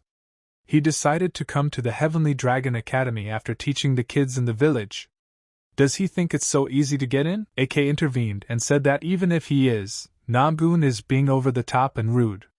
Surin suggested that he check to see if he's lying or not. Namgun got angry and said what kind of person is he to talk to him like that? He's going to smash him into the wall right here with nothing but physical force. Namgun asked Surin what's wrong. Wouldn't that be enough to confirm what he said? AK intervened in the conversation and apologized to the teachers. The elder was watching them and said that Sereno's face was very familiar. He must be the son of one of the graduates. But when he flipped through the book, he was surprised and could not believe his eyes. He seemed to realize whose son he was and who he was. Namgun couldn't calm down after the interview. He said Surin had decided to defeat him by physical force only. Teacher told Namgun's mentor not to get upset. Surin had the nerve to draw attention to himself. We should just take him off the list. Grandpa said he thinks differently, that Surin is very funny. He thinks he should be passed on with AK and Myung under his responsibility. What do the other teachers say? The teacher asked him why he was saying such things. The old man said that they had attracted his attention. At his age, he can generally predict what martial arts his opponent has and how he will develop. But with this young man, it's hard to say what will happen. Namug said it's the first time he's heard the old man praise someone. The old man said it's not praise. He just wants to see him again. It's possible he's just a temperamental weirdo. The old man asked Namgun if he was worried. Namgun said, why should he be worried? He's just a show-off. Namgun said, if the old man has decided that it's his responsibility, he just hopes Surin won't disappoint him. The old man said it would be fine, even if it's only for the good of the Heavenly Dragon Academy. Ak asked Surin if he'd gone too far. Surin said it's okay. AK really thinks that they let the head mentor fight with the newcomer. And if they had lost, how would they have handled the embarrassment? AK asked, so Surin did it on purpose? The guy said they remembered him well. AK asked him what if Surin didn't pass. Surin said he would build a huge mansion on the other side of the road and call it the White Dragon Academy. The guy in the back apologized for interrupting their conversation and said he was very impressed with their behavior during the interview. He was in the same group with them. His name is Myung Ilho, from Sandon. He's a candidate for the mentor position. Myung said that he had met Mr. Ak before. Did he remember him? Ak asked him when they met. Myung said it was at Mrs. Yunhwa's 20th birthday party. There were a lot of people there, so you could guess that Mr. Ak wouldn't remember. Myung said it's okay that Ak didn't remember, because fate brought them back together. Can they go get something to eat? Ak said his offer sounds great, but what does Surin think? The guy agreed too and they went out for a snack. Myung asked them if they knew what was going to happen in the practice session. Surin said isn't it kept secret until the day of the test? After all, they're competitors. Myung said it's true, but it's easy to get information. And if he fails the test, it's his fault. In addition, there may be another chance to pass the test, but there can only be one chance to meet them. Surin said that they accept friendship. And then they accept his generosity, and Ak in exchange to pay for the drinks. Ak said why Surin is singled out, but he pays. Surin asked the master to come and get a bottle of his best alcohol. Suddenly he saw an old man in front of him. The old man asked Surin to step aside for a moment. He wanted to ask him something in private. Surin smiled and stepped aside with him. The old man said he'd only ask him one question. What is his father's name? Surin asked. What does his father have to do with it? But suddenly he remembered that at the Heavenly Dragon Academy, he could meet his grandfather from his mother's side, and his father told him that Surin would like him because he looks like his mother, Jagbin. The old man asked him why he was silent. He asked him again, what is his father's name? Isn't his name Beck Mahung? Surin saw that his grandfather is a real martial artist. Even though he is old, he trains his body, and his breathing is clear and completely under control. The old man said it's the guy's last chance. What's his father's name? Surin noticed what an incredible aura of bloodlust his grandfather had. Surin took a stand and realized that in this case he had no other choice. The old man said that he was right. It would be better for Surin if he fought to kill him. But it was Surin who would die. Surin knew that if he lied, Grandpa would realize it. But first he had to try to survive this fight. Surin bowed and greeted his grandfather, saying that he was his grandson Beck Surin, and smiled widely at him. The old man asked who he called Grandpa. If he calls him Grandpa again, he'll cut his tongue out. Surin lowered his head and said that his mother's name was Mei Yagbin. Even if the old man cuts off his tongue, it won't change the fact that it's true. Surin saw his grandfather approaching him and thought he was finished. But he took him by the cheeks and said that Surin looked a lot like her. Her eyes are just like hers, and her hands too. And if you look closely, her lips are similar too. Surin saw his grandfather crying and didn't understand what was happening to him. Grandpa told Surin why he didn't tell him he was his grandson right away. Surin said he wanted to confess when he became a mentor at the Heavenly Dragon Academy. The grandfather was surprised and said that Surin could do it because he was his grandson. The boy smiled and said he was sure he could do it. But suddenly Grandpa changed and said Surin had upset him, because he had that bastard's smile. So Surin shouldn't smile when he's not. Surin wondered why his grandfather goes from extreme to extreme. Or does he have anger management? Surin told him that after meeting his grandfather, he realized that he was really his mother's son. And don't let him worry about his father. The old man told him to behave himself, because Beck is still his father. But of course it's true that he's a bastard. Grandpa told him that the conversation was over and he could go back. Surin said that he would visit him more often in the future. The old man was angry again, because he had told the boy not to smile. He didn't hear him at all. Surin thought, why is his grandfather so nervous and furious? AK asked him if he was all right when he got back to the pub. Surin scratched his head and asked, what happened? Myung said that to think Surin had a one-on-one interview with the Sword of Madness, Rakshasa. Who is she really? Ak asked. Is Sword of Madness the nickname of this old man? Myung said of course. Didn't they know that? Sword of Madness Mei Kaigrim. He is an expert in military affairs. After retiring, he decided to become a mentor, and has been working at the Heavenly Dragon Academy for 30 years. He is the elder responsible for all the disciples who behave indecently in public places. He is the messenger of death. AK asked, does indecent behavior mean students dating each other? Myung said yes, and he heard that his own daughter had a crush on a student at Heavenly Dragon Academy. Then they got married and ran away together. Surin got angry because he knew who he was talking about, and said that the stories for today are enough. After all, they did not send the past here to discuss. AK asked why. Because he was interested in listening. Surin changed the whole conversation and asked Myung how the practical assignments are. Myung said that from what he knows, he can only say that there will be 2 assignments. The first is a lecture. They will need to give a lecture to students and other mentors. Students' voices account for 50% of the grade, so it's important to watch their reactions. The second assignment is a battle. They will have to compete against the mentors of the academy and prove their abilities. You don't have to win. But if you do, it will be a plus. Surin asked who would choose their opponents. Myung said that the guy would probably prefer to choose Namgungsu, but he was told that it would be the head of the academy who would choose. Surin thought that Mo Gunsan would want to see him fight Namgungsu. On one hand, if he fought him, he could show himself as a good mentor. Myung said that what's really important is to make a good impression on the students. He's not really worried about the fight. Surin asked, is there a reliable way to do that? Myung said, what if before the battle to assess his opponent, to understand what the students want, you need to visit a place where these students are many. He took out a piece of paper and said that fortunately, the student council has organized a night festival. It's a good opportunity to go there. When he came to the festival, AK was surprised and said that there were more people than he expected, and a lot of townspeople too. Surin said that although it was called the Heavenly Dragon Academy Festival, it was more of a festival for the whole city. Myung said he saw them during the interview. They must have had the same idea as us. Looks like it, said Ak, but suddenly a girl came over to their table and said hello, asking if they were candidates for the mentors who had been interviewed yesterday. She didn't have time to say anything before two men came up and grabbed her, saying that the rules of the academy forbid having intimate relations with the opposite sex. The girl said she just wanted to say hello. The guys said that they would listen to her excuses later.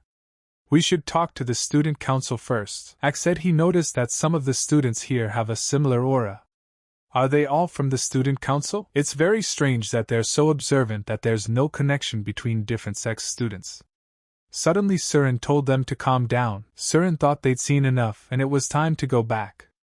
AK cried and said they hadn't been here long enough. Let's stay a while longer. But suddenly, something happened and some flames flew near the guy's table. It was a guy who was very drunk and was beating up a guy. Surin saw this guy and said, "Wild demon?" The guy turned around and asked Surin, did he just call him a wild demon? The guy asked how dare Surin say his nickname in front of him? But Surin looked at him and laughed. The guy's more pissed off about it. Surin said he's laughing at his reaction. He's a lot more fun than all those literate faces. The guy asked, how dare Surin talk to him like that?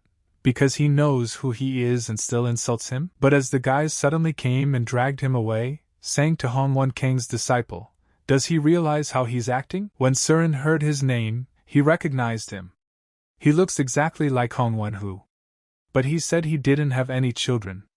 So he's just a close relative. Kang said he had nothing to say, tell the guards to get out.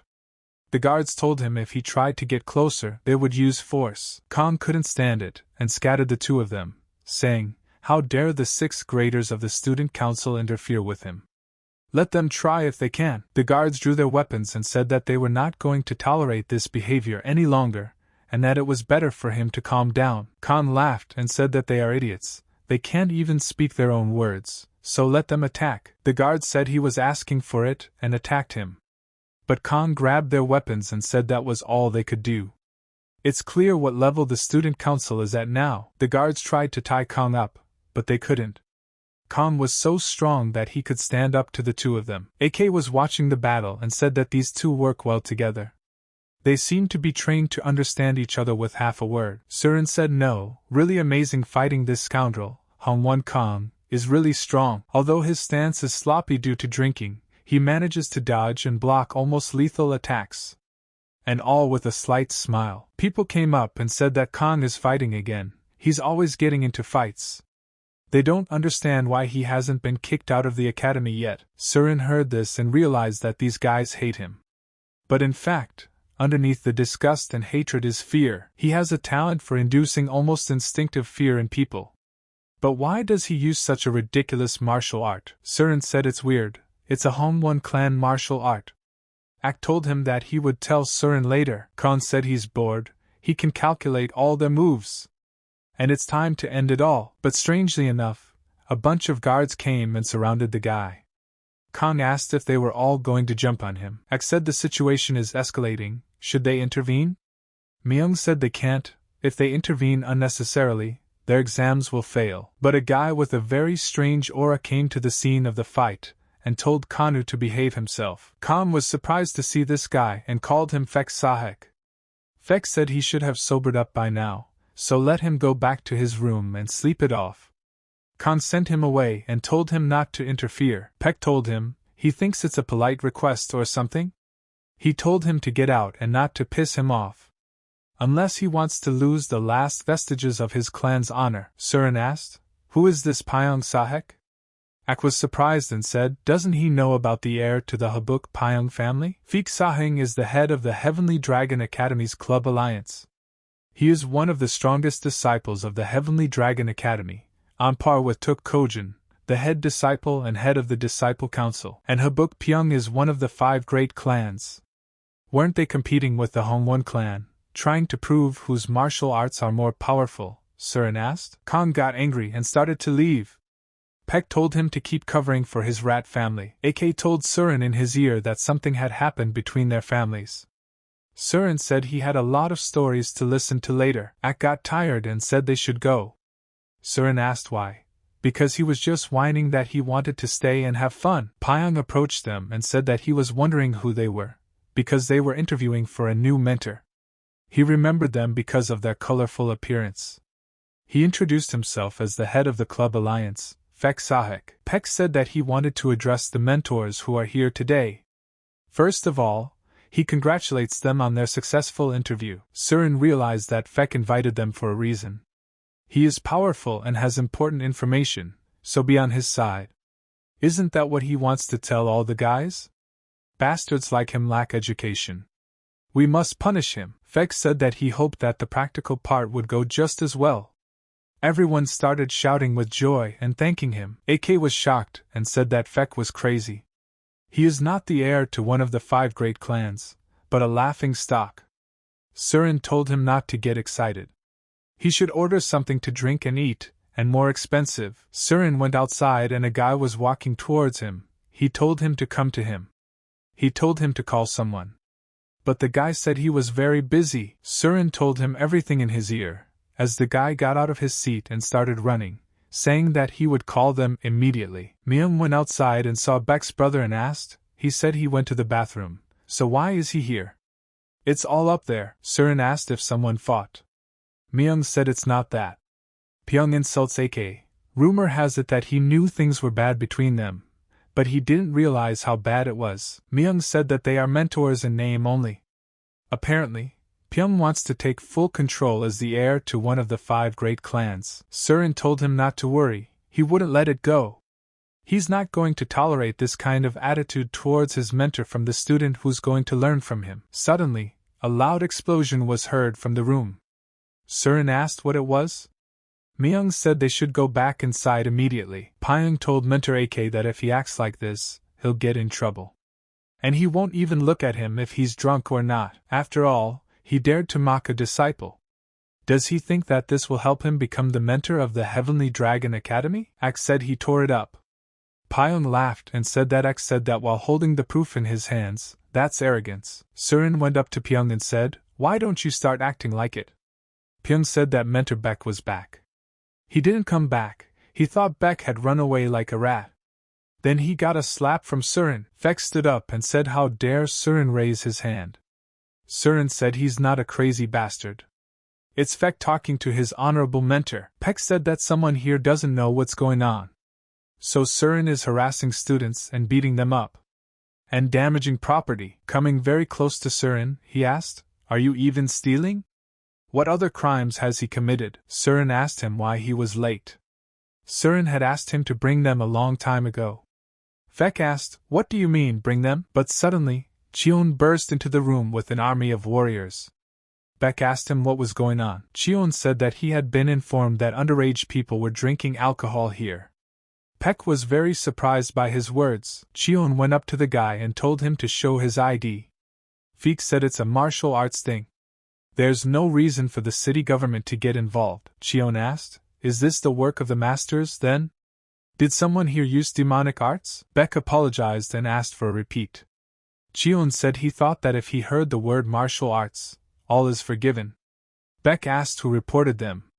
But that was confidential information. Surin intervened and said he did it. Beck got angry and said Surin called out the city government.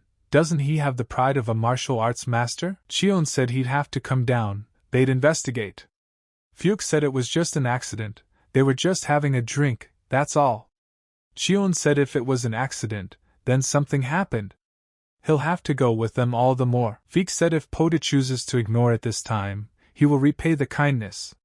Cheon said that bribery and interference in the investigation have been added. The guy said he's Peck from the Habenpyeong family. Cheon said that? He'll reveal his identity in his office. Peck said he didn't mean it. In fact, this man abused the female students at their academy when he was drunk. Surin also beat up those who tried to stop him. During the fight he broke a table, that's how it happened. Peck asked, everyone saw it, didn't they? People began to agree and say it was just like Peck said. Peck told Pota if he heard, he didn't do anything. Ak told Pota he was lying. Peck did it all, not Surin. He got them into this on purpose. He swears on the name of the AK clan that he's telling the truth. Peck told him he's crazy. How can you put your family's name on the line? AK said what's wrong with that? Does he have the courage to say the same thing? Fuke said that Ak is an idiot, and his words carry more weight than his. Does Ek know what Hongwan's family has been through? Ak said what else should he do? And why does Peck address him as you? Is he his friend? Surin said that all martial artists are the same. He just wanted to have dinner together. But suddenly an old man came in and asked what was going on. Surin said that Mr. Feck had invited them all for dinner. When he saw all this delicious food, he immediately thought of his grandfather. The elder asked Feck what was going on here.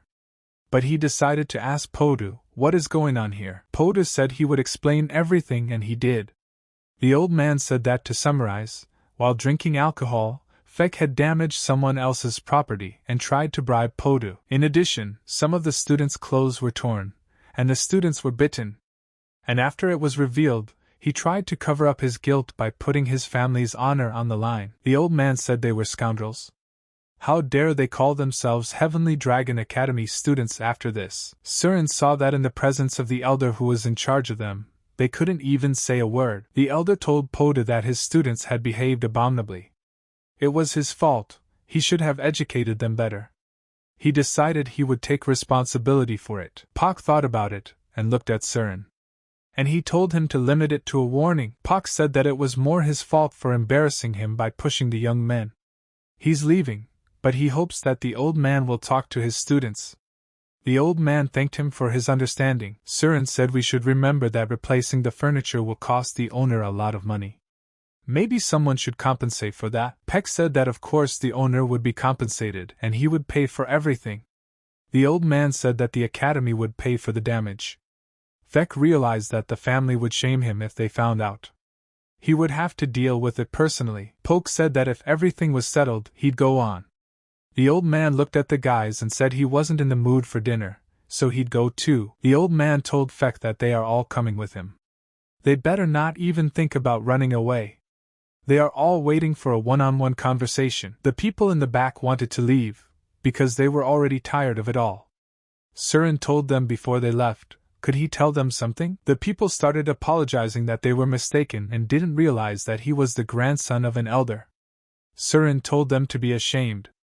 After this they think they are worthy to be mentors. The head of the academy told his man to pay 10 times as much for yesterday's incident at the tavern. The man told the lord that the heir of the Pyong family would pay. If they asked for 10 times as much, they would have questions. The head told him to write down that if he didn't want to pay 10 times as much, then an elder from the academy would get the bill. Surin broke the news to his friends. Myung told him that the test will be in 10 days. Surin said it's nothing. It won't take long. Myung asked him if something bad had happened. Surin said it's nothing like that, on the contrary. Something favorable to him has happened. And it will help him prepare for the test. The man told the guy that this is the place where vagrants trade. It used to be a market where you could buy or sell a skillful or strong vagrant, but now it's a black market where you can sell anything, or rather, what you are willing to buy. There may be, said man, a lot of dangerous people here. But he's safe, the Lord is in good hands. Surin asked where is the elixir and the blacksmith. He wants to see the elixir first. The seller asked him how it was. You can immediately feel that it's full of yang energy. Surin said he doesn't know, it doesn't look like the real thing. It seems like the root is real and first class. Surin realized that it was a great find and he liked it a lot. 1 root would be enough. Surin asked Pak, this blacksmith, what kind of man is he? Pak said that no one knows his real name, they just call him Old Man V. He's as strong as a bear and stubborn as hell. Surin said he hoped his skill could match his stubbornness. Pak said not to worry about it. According to rumors, when Old Man V first appeared here, his swords had saved the lives of wandering warriors many times. At first they were going to use them once and then throw them away, but no matter how many battles the swords had been in, they wouldn't break. Surin said if it's true, then they're at the level of swords that will be given names. If these rumors are true, of course. Pak said right, but Old Man V says these swords were culled and calls them crappy. Surin said it's a good story, so the other tramps must be lining up to buy these swords. Poke said it right, but here's the thing, one day Old Man V started asking the hobos to do something for him too. It is said that if you fulfill his request, he will create the sword he named. Can you imagine a craftsman who called such swords crappy? What a great sword he makes? Surin asked what Old Man Vi had asked for. Poke finally said he didn't know. Everyone, without fulfillment, who undertook to fulfill his request had died. Surin asked him if he's implying that he should try it too, right? Pact said no, even if he decides not to, if he has the money, he'll make a sword anyway. In general, he is stubborn, a skilled blacksmith, and also knows how to keep his mouth shut. He fits all your wishes. To be sure, he must see for himself. But suddenly someone flew out of the tent. The man was insulting the old man. Why is he doing this to him? He said he'd pay. The old man sent him away and said he'd never sell to someone like him. The man said he wouldn't leave it like that. Sadik asked him what he wanted to get for the road. The man shouted that he wouldn't leave it like that. Surin asked if the old man was the blacksmith. Surin said that Pact said he was. Surin said that Pact hadn't told him that the old man was a good martial artist. Pact was surprised because he didn't know it himself. The old man poked his head out and asked the guys who they were. Pact told Master Vi that they had learned of his skills and had come from far away to see him. The old man said they shouldn't talk to him, let them say what they want. Pact said they wanted him to make weapons. The old man said that it seems to be a weapon for that guy over there. Is he right? Surin said the old man was right. Surin noticed that the old man had a tattoo of a red dragon on his body. That can't be right. Surin said he had a favor to ask of him. If he completes his task, will he agree to make him a celestial weapon? The old man said that means the guys know everything. Although everyone who tried died. Surin said that they are either crazy. The old man asked, knowing this, is the guy willing to try? Surin said yes, he agrees. But the old man doesn't mind if he does the assignment later? He has some business in a few days, so it's hard to do it right away. The old man laughed and told Surin to look into his eyes and stand up straight. The guy thought that the old man was going to evaluate him with a master's gaze. The old man said that Surin is not the best swordsman yet. When he reaches the right level, he will be an incredible master, but for now, he can break down at any moment. Let him come later. Surin realized that the old man was very observant. He must have somehow realized what was wrong with his body. Surin said he would come back later. The old man told him to take this sword. His name is Shadow of the Moon. The old man is sure Surin will find a good use for it. When he touched Surin's sword, he felt an unusual aura.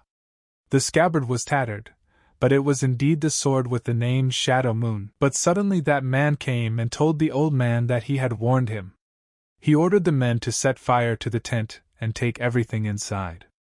And let them see that the grandfather did not escape. Surin said you can tell just by the look on that bastard's face that he's taken drugs. That's why old man V chased him away. People asked the old man, what are those guys doing? They must be scared. If they're going to run, now's the time. Pact said, how dare they behave like this on the black market? Surin told them both to wait here and do nothing. Surin drew his sword and said that the scum who only know how to harm others. Today he will teach them a lesson. People told him how dare he talk like that when he's alone. But Surin was angry and started killing them all over again. Surin said they're not coordinated in any way. Their ambush is not so good either. Surin told them if they're going to fight, let them do it properly. Surin saw that they were not giving up and decided to test how sharp the sword was and cut one of the enemies in half. Surin looked at the sword and said that he wasn't sure, but it worked. It was better than he expected. People told the man that he'd gotten the information that only one old man needed to be killed. The man regretted it, because he should have just gone out for a drink. People started to run away from the scene, but Surin did not want to leave it like that and chased after them to kill them all. After all, they cannot get away from him. The old man saw Surin's battle and said that he takes back his words. Can he listen to his request? Sitting down at the table, V said that before he starts, he asks to kill a man. Surin said that the deal is for murder, so who should be killed? V said he can't tell yet. He's trying to find someone to kill him as soon as possible. If Surin kills him, he'll use all his powers to build any weapon the guy wants. Pact told the Lord that he couldn't just decide to do such a thing. Surin asked him to leave them alone for now.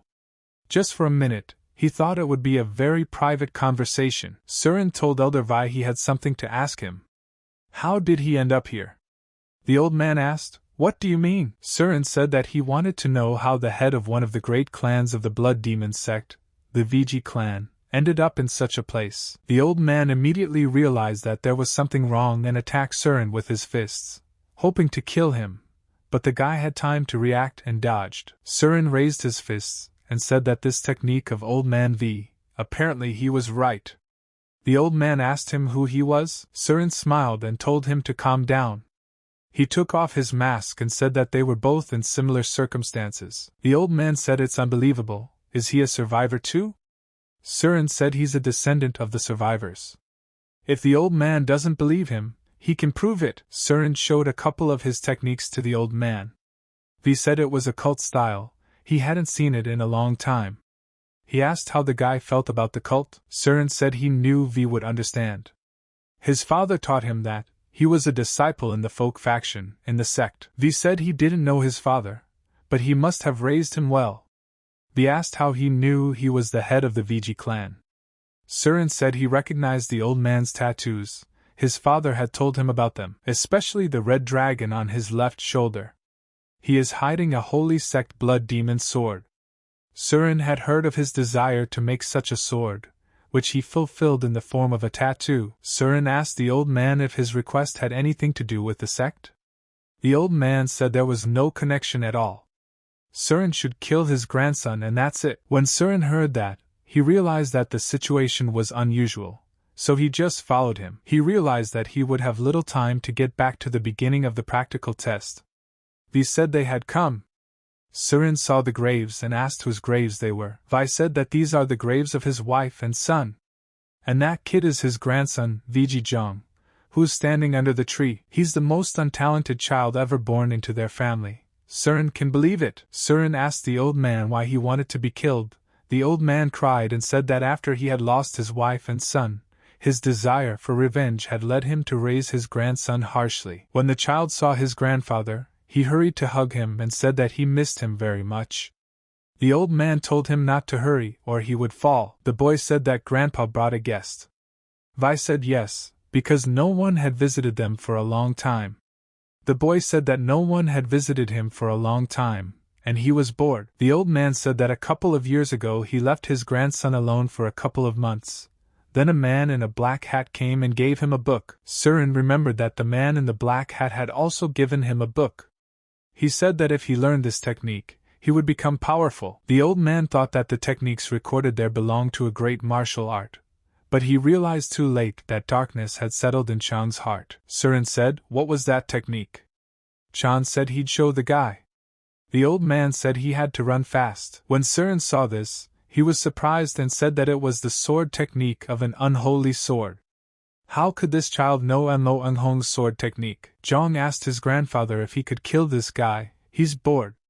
He hopes this brother doesn't die so quickly. Surin told V to stand aside and wait until they were done. The old man said he was relying on him. Surin drew his sword and said to Chan, "Shall we begin?" The child was very excited about the battle and smiled. Chan asked the guy if he would play with him. Surin took all his strength and started attacking him to end it quickly. But Surin asked him if he wanted to play with him. Don't let Jong be so surprised, but let him try to increase the distance between them. He wants to see what Jong has learned on his own. Chan immediately attacked the guy, telling him not to die quickly, or he wouldn't have as much fun. But with each of Chan's attacks, Surin was able to dodge, and the guy was already surprised by this, because before he had not been able to do this before. He killed immediately. Surin realized that the kid was fighting better than he expected. But the longer it lasted, the more chances he had to lose. Good thing he took the 9-leaf clover elixir before coming here. Surin started to provoke him, and said that Jong was a rascal. Surin attacked him and told him to stop playing around and get to the point of the fight and end it. Surin attacked him with his new technique. Jong was surprised and said that it was his fighting technique. As he struck, Surin smiled and said that this technique had always been his, and struck Chan with his sword. Surin told the guy that his balance is better, let him straighten his back. He's standing like a slacker. He still has to learn and learn. The techniques he has learned are in his hands and only techniques are left. It's not a real martial art. Surin dodged his attack again, and Chan realized he was in a bad way as he flew backwards from the blow. Surin said that they are not done yet. In the martial arts world, sword wielding is the prerogative of the grateful. Have Chan keep his elbows close to his body, and relax his shoulders, and use his wrists more. After seeing Chan's technique, Surin said that he didn't think he would meet the technique that helped the Provi demon sect fall again.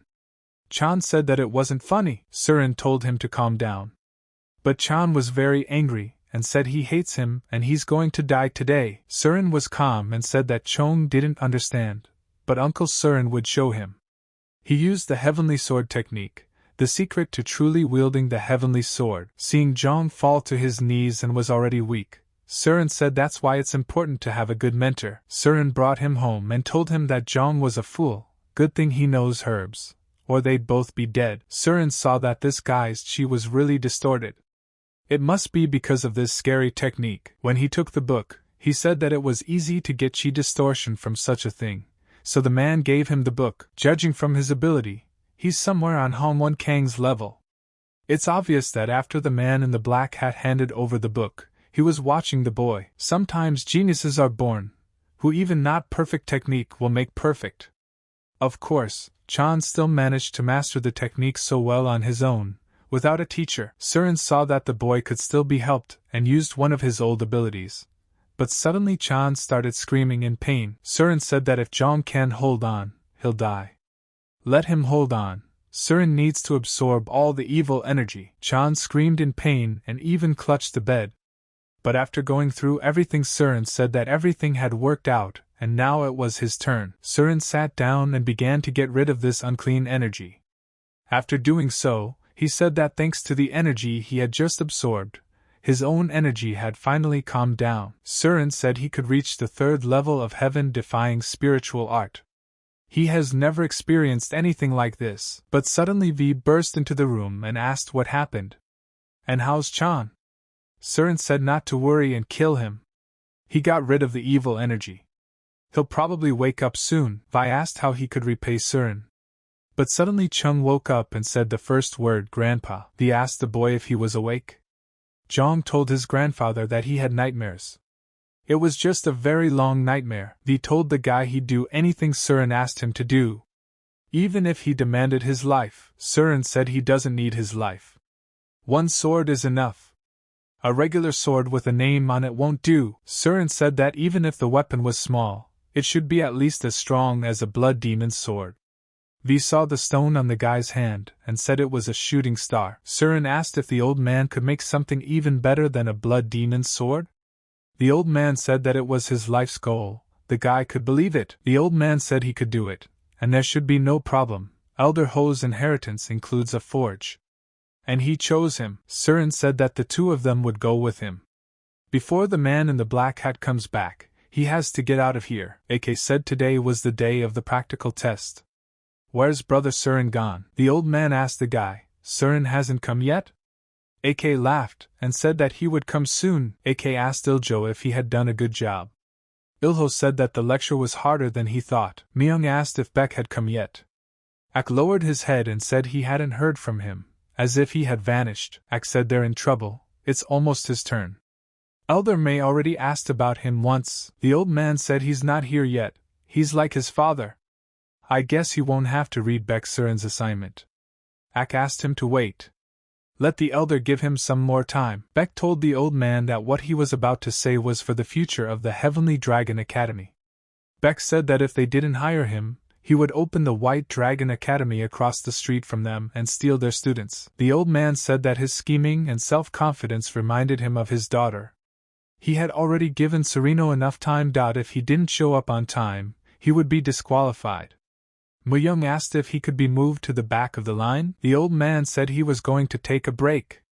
But suddenly the guy asked Aku, are they in trouble? The old man said that candidate Beck Surin hadn't come yet.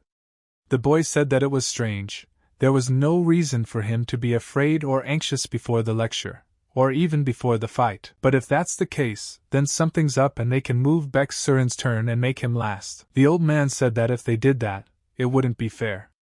The guy said of course, only if the real last candidate gives his permission. But suddenly the guy in line said he was willing to compromise. The guy apologized for deciding without consulting them. Nagun said then he's leaving, because he's been waiting for this opportunity. He hopes Surin will come in time. Ak realized that Namgun had planned everything. The last candidate always gets the most. The old man was angry and said that if the bastard didn't show up on time, he would kill him and bury him himself. Fatty was at the exam and said that he learned this at Chujack Academy. The teachers thought he was very good. The teacher said he's his cousin's son, so let them hold back on the compliments because they embarrass him. Nagun said it's true, he has the right character for a mentor. The teacher said that he is a good person when he doesn't drink, but when he does, he is a trouble for everyone. Nagun asked why he won't stop drinking. Teacher said he survived the Jeonju Mountain massacre. Don't let the teachers worry about that, we should focus on the results. Ak came to the exam and said he's from the Sandong clan. He's going to demonstrate his mastery of the spear. Ak demonstrated his spear skills. When the teacher saw this, he said that it was quite expected from the son of a noble family. But suddenly, the teacher said that Beck Surin was the next to be summoned. Namgun couldn't get it out of his head that Surin dared to provoke him. The last lecture will be on the basic external martial arts. The lecture will begin immediately, and all students must take their seats. Have candidate Beck Surin ascend to the platform. But suddenly a couple people sat down. People started asking why they sat down. They're not the kind of people who need a lecture on the basics. The teacher called the guy out, but said he didn't show up after all. But suddenly the teacher said that something was flying in the sky. People thought it was a cannonball and approaching directly into the academy. It was our Surin. The old man called him a pagan, and where was he that he came just now for the exam? Surin apologized for being late. The teacher started laughing and said that he had never had so much fun since he became the head of the academy. He asked him if Surin would start right away. Surin said that, as is the norm in lessons on the external arts, we should focus on practical skills first. Since this is his first lesson, to cheer them up, he's offering a reward. From now on, anyone who can get him to leave the circle by physical force alone will receive 100 yang. Surin said that he too will only use external arts. If they force him to use chi, he will lose. They have 30 minutes, so they better hurry up. But suddenly Kong attacked him and said that the 100 yang would be his.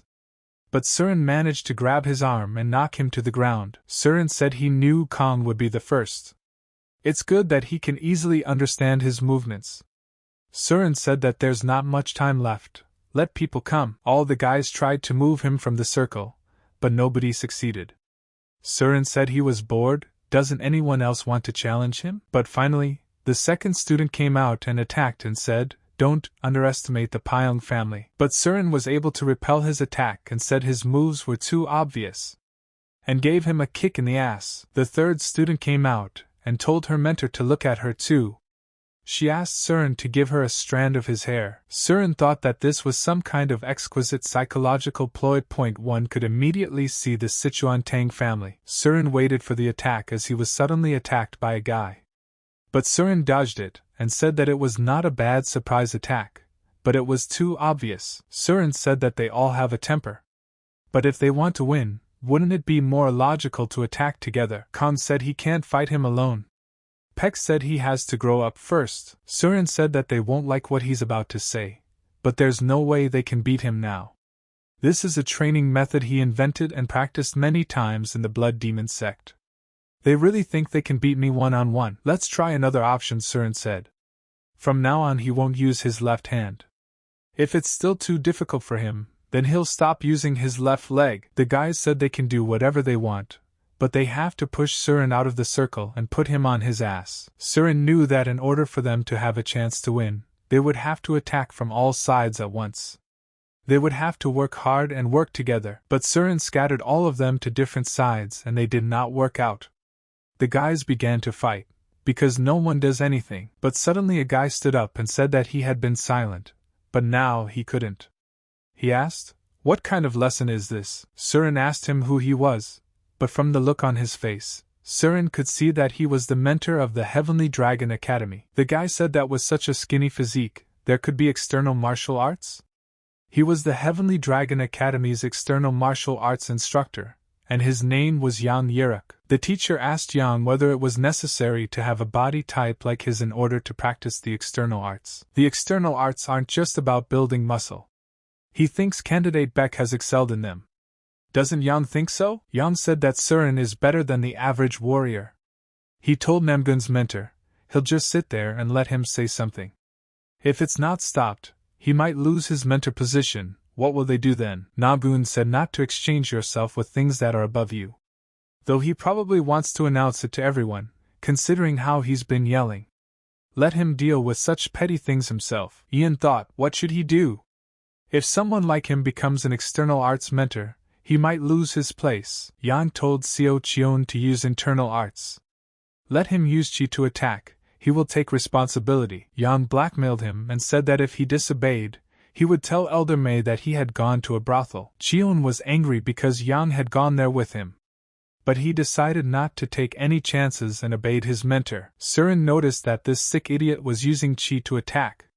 Surin also drew his sword and stopped his attack and aura with only one sword. Yang told the head mentor that Surin had just used Qi, even though he should only teach physical martial arts.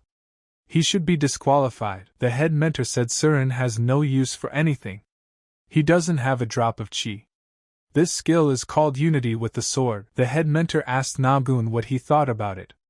Nagun said he totally agreed with him. Nagun said that it was an incredible mastery of the external arts.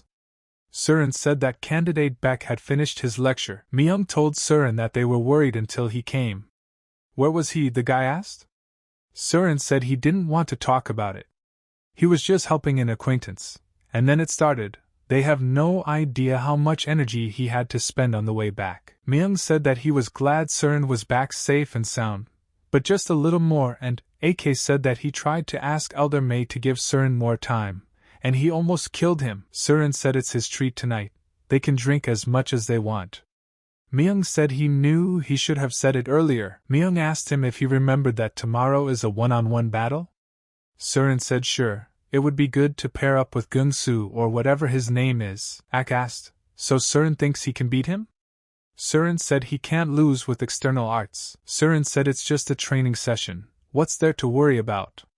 Ak said sure, we just have to win. But suddenly old man Mei came and said that Surin was a lousy drinker, just like his father. Surin asked his grandfather why he had come. The old man asked him if he was hurt. That provocation from their side was unnecessary. It was hard on him.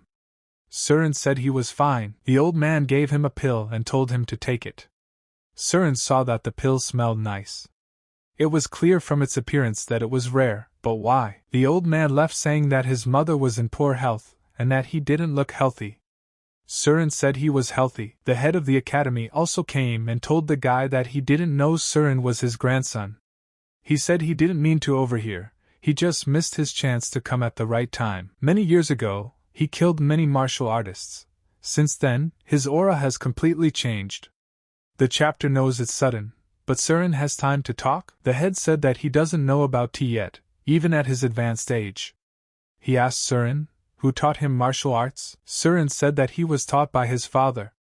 In the past, he was a bully at the Heavenly Dragon Academy. The head asked him why he wasn't in Kanho. Surin said that when he was young he was in poor health, but now he thinks that there is no point in fighting others. And he likes to train others. The head said that means, to summarize, he doesn't want to get involved in the complicated affairs of Kanho, he doesn't want to get his hands dirty, and he doesn't want to die. The chapter said that Surin looks like a man who is afraid to spill blood. More like someone who has spilled so much blood that he's tired of it. The head said he has no more questions. Does Surin have something to say to him? The head asked. Surin told the head to let him fight Namgungsu tomorrow. The head said it's impossible. Namgungsu's mentor is a public figure and a pillar of the academy. Many wish to fight him, but they can't afford it for everyone who asks, said head. Surin said that he's preparing to replace the best mentor. The head said that means he's decided that he can defeat Namgungsu. Surin asked the head, does he think it's impossible? The head said it's too early for the guy, so he can't allow it. Surin said the head thinks he'll lose. The head said it would be fun. Surin saw that the head didn't answer anything, just said a few words and closed his eyes. Surin asked him, who would win in a battle between him and Namgungsu? The head, if he said, it just wouldn't be as fun. In fact, he has already decided who his opponent will be. He can't change that decision. Surin said if that's the case, there's nothing to be done. The head asked the guy, does he want to become the best mentor? Surin said of course, That's why he came to Heavenly Dragon Academy. The head asked, "What does Surin think it means to be the best mentor?" Surin said it's the ability to teach martial arts. The best mentor is the one who is trusted by the students and everyone else in the organization, as well as the one who is rich in skills. The head said it's actually different. His grandfather is a very capable man, and the assistant head was able to conquer all of Murim with his swordsmanship. But that wasn't enough. Why does Surin think that Mentor Namgun is the best mentor at the Heavenly Dragon Academy? Surin said because he's young and handsome? He's sure he has plenty of that too. The head said he didn't mean it. Surin asked, "Then how do you become a better mentor?" The head said if he knew, he'd be a better mentor himself by now. In any case, Surin shouldn't be in a hurry. Looking at him, he remembers his first meeting with Mentor Namgun. They are alike. However, the head said that he doesn't like Namgun too much right now. Of course, he's doing his best for the academy. The chapter thinks Surin will find a different path from the one Namgun is on. Surin asked him why he was telling him this. The head told him to think of it as a good-natured grunt, telling him to first become a good mentor before he became a better mentor. Surin pondered on the words of the chapter, and in the past when he was in the Blood Demon sect. He was one of the best martial arts instructors. But instead of calling him mentor, they called him instructor, and the devil himself. Those assholes never called him a master. He used to say in training, whoever wants to rest, they have a chance to rest forever if they get a good beating. Children raised by the cult as secret weapons, who will conquer the Jurim. He trained these four in martial arts. They had no personality. They were raised to obey orders. He was never nice to them. Instead, he was tougher than all the other instructors. M was in pain. But that means it's okay. His disciples asked him if they could not just give up, and he said, if they do not do good, they will be expelled. There are plenty of people who can replace them. The guys asked him if he wanted this to happen. He said no, because it would tarnish his reputation. The teachers said that the battle of AK's candidates will be stopped. AK said that he will leave everything to Surin. Surin said that he is a martial artist at the peak of his powers, but only drinks a little. And that's it. Although from the looks of it, he's only attracted more attention. Ak said if he messes up now, his family's reputation will be ruined, but at least he did it. How long will these two keep doing it? Surin was getting angry. Fatty called his opponent uncle and asked him to be nicer to him, which made him more angry and less intuitive. The rival said that for a Fatty, he's the assistant head of the academy. Does he think being a mentor is that easy? If he's not ready, he should leave now. The head realized that his assistant had overdone it. The fat man said he wanted to be a mentor. Would he stop drinking? Asked the assistant head. The fat man scratched the back of his head and said he would try. The head stopped them and said that this was enough to evaluate his skills. The aide said that this bastard would only bring shame to the Heavenly Dragon Academy. The head said that it's not up to him. He's only relying on his feelings right now.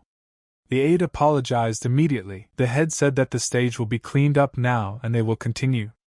Candidate Muyung, please start preparing. Surin wished him good luck and let him not worry. Just let him show what he can do. And his opponent will be Namgun Su. Surin didn't understand what was going on, because the head told him he couldn't do anything.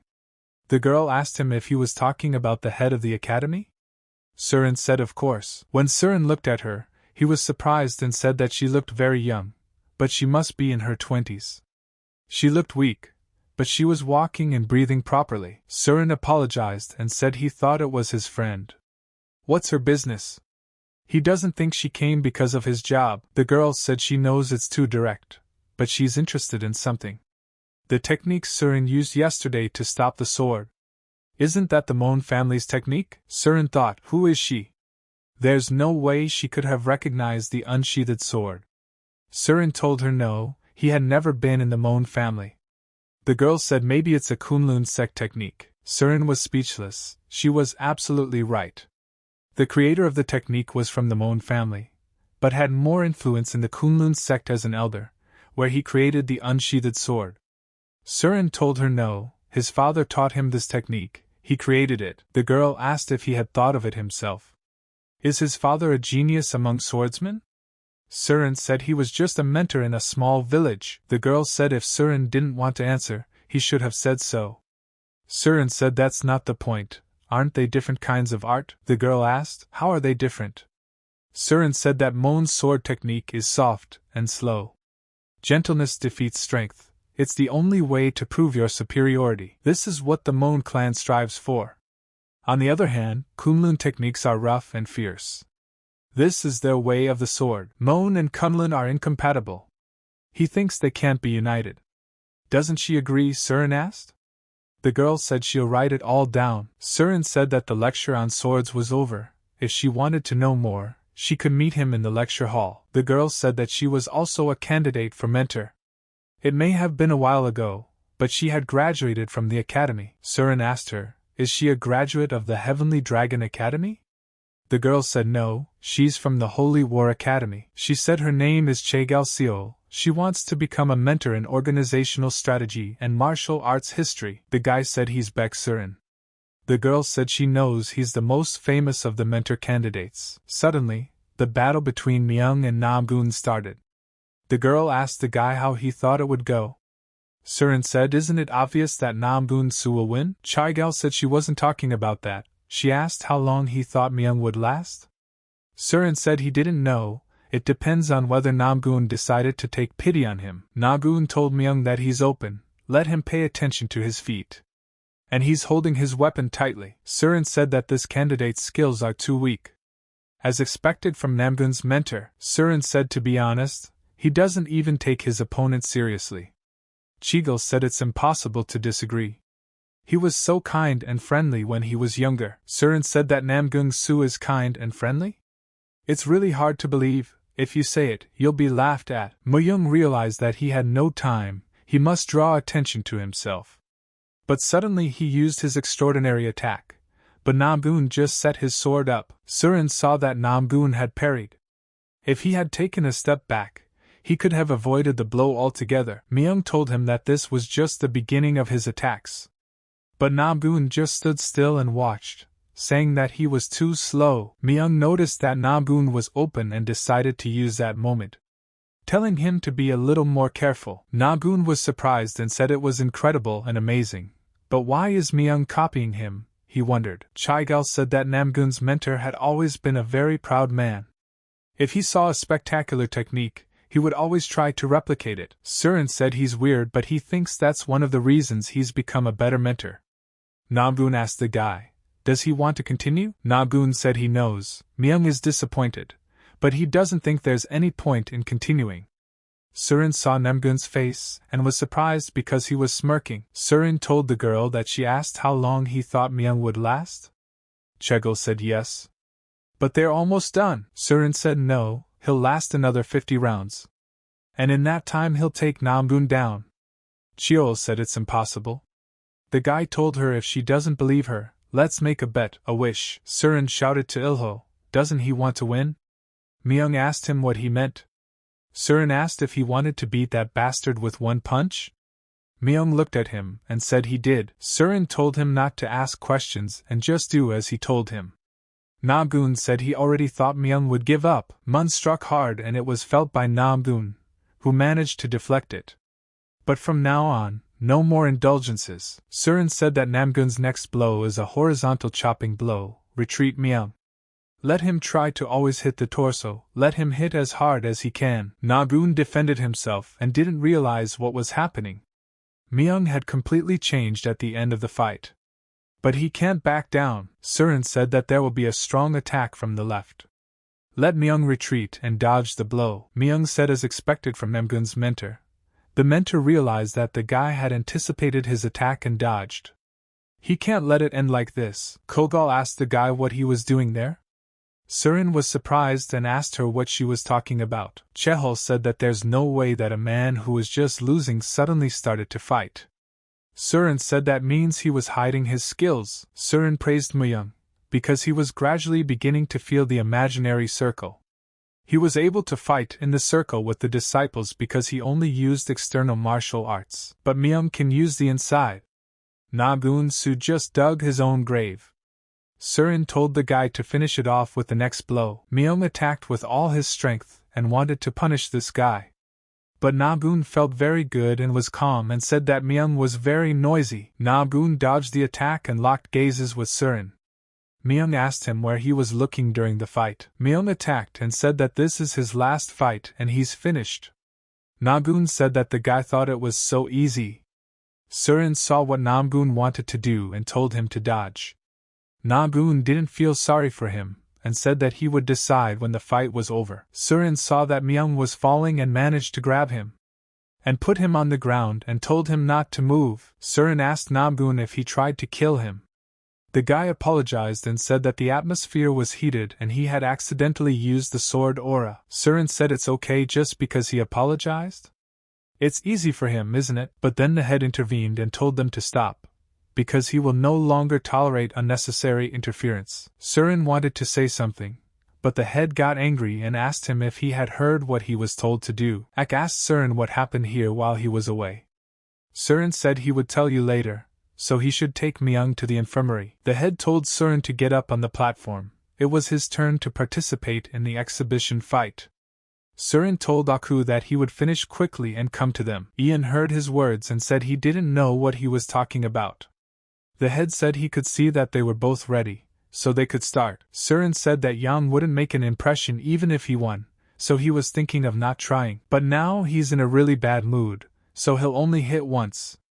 Yang saw him and said it's just a way to blow off steam. Sooner threw a punch and Jan flew forward like a cork and fell in front of the teachers.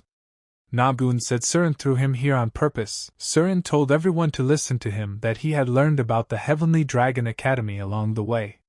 It's not what it used to be, all the glory is in the past. There was even talk that it was time for it to be expelled from the 5 great Murim academies. Namgoon got angry and told him to come down. Surin asked why. What did he say? Namgoon said that someone like him doesn't dare to judge the Heavenly Dragon Academy. The head intervened and said let candidate Beck continue. But if he plans to cheat the academy and him, he'll pay for it. Surin bowed and apologized if his words offended. But let them listen to him carefully. Surin said that he is an expert in observing people's behavior, a habit of his youth. Thanks to this, when he meets new people, he can easily understand their level of martial arts skills, their personality, and what kind of life they have lived, and he noticed people who think the Heavenly Dragon Academy is unworthy and praise other academies. He also noticed a student from a wealthy family who tried to bribe him with alcohol, and a student with a disgusting mastery of techniques, who is known in the academy as a bully. But it's not just them. Heavenly Dragon Academy is also full of young, talented students who have a great future ahead of them. But no one here is doing anything because Heavenly Dragon Academy is the worst among the 5 great academies. So everyone here has an inferiority complex and fear of losing. Blondie said that's not true. In their class, Surin asked him what the student council's goal is this year. Blondie said to get a better place than last year in the cloud competition. How much better? Tell me exactly, Surin said. The girl said that their goal is to win the White Tiger Academy, which ranked 4th last year. Surin said only 4th? How much worse are their skills that they are so afraid? Surin said he came here to become a better mentor. But someone asked him to become a better teacher first. He thought about it a lot. He thought that to become a better mentor, he would have to train a master, but that wouldn't make him a good teacher. So he changed his plan. This year, in the heavenly competition, he would do everything he could to make the Heavenly Dragon Academy win. The girl said Surin is so cool.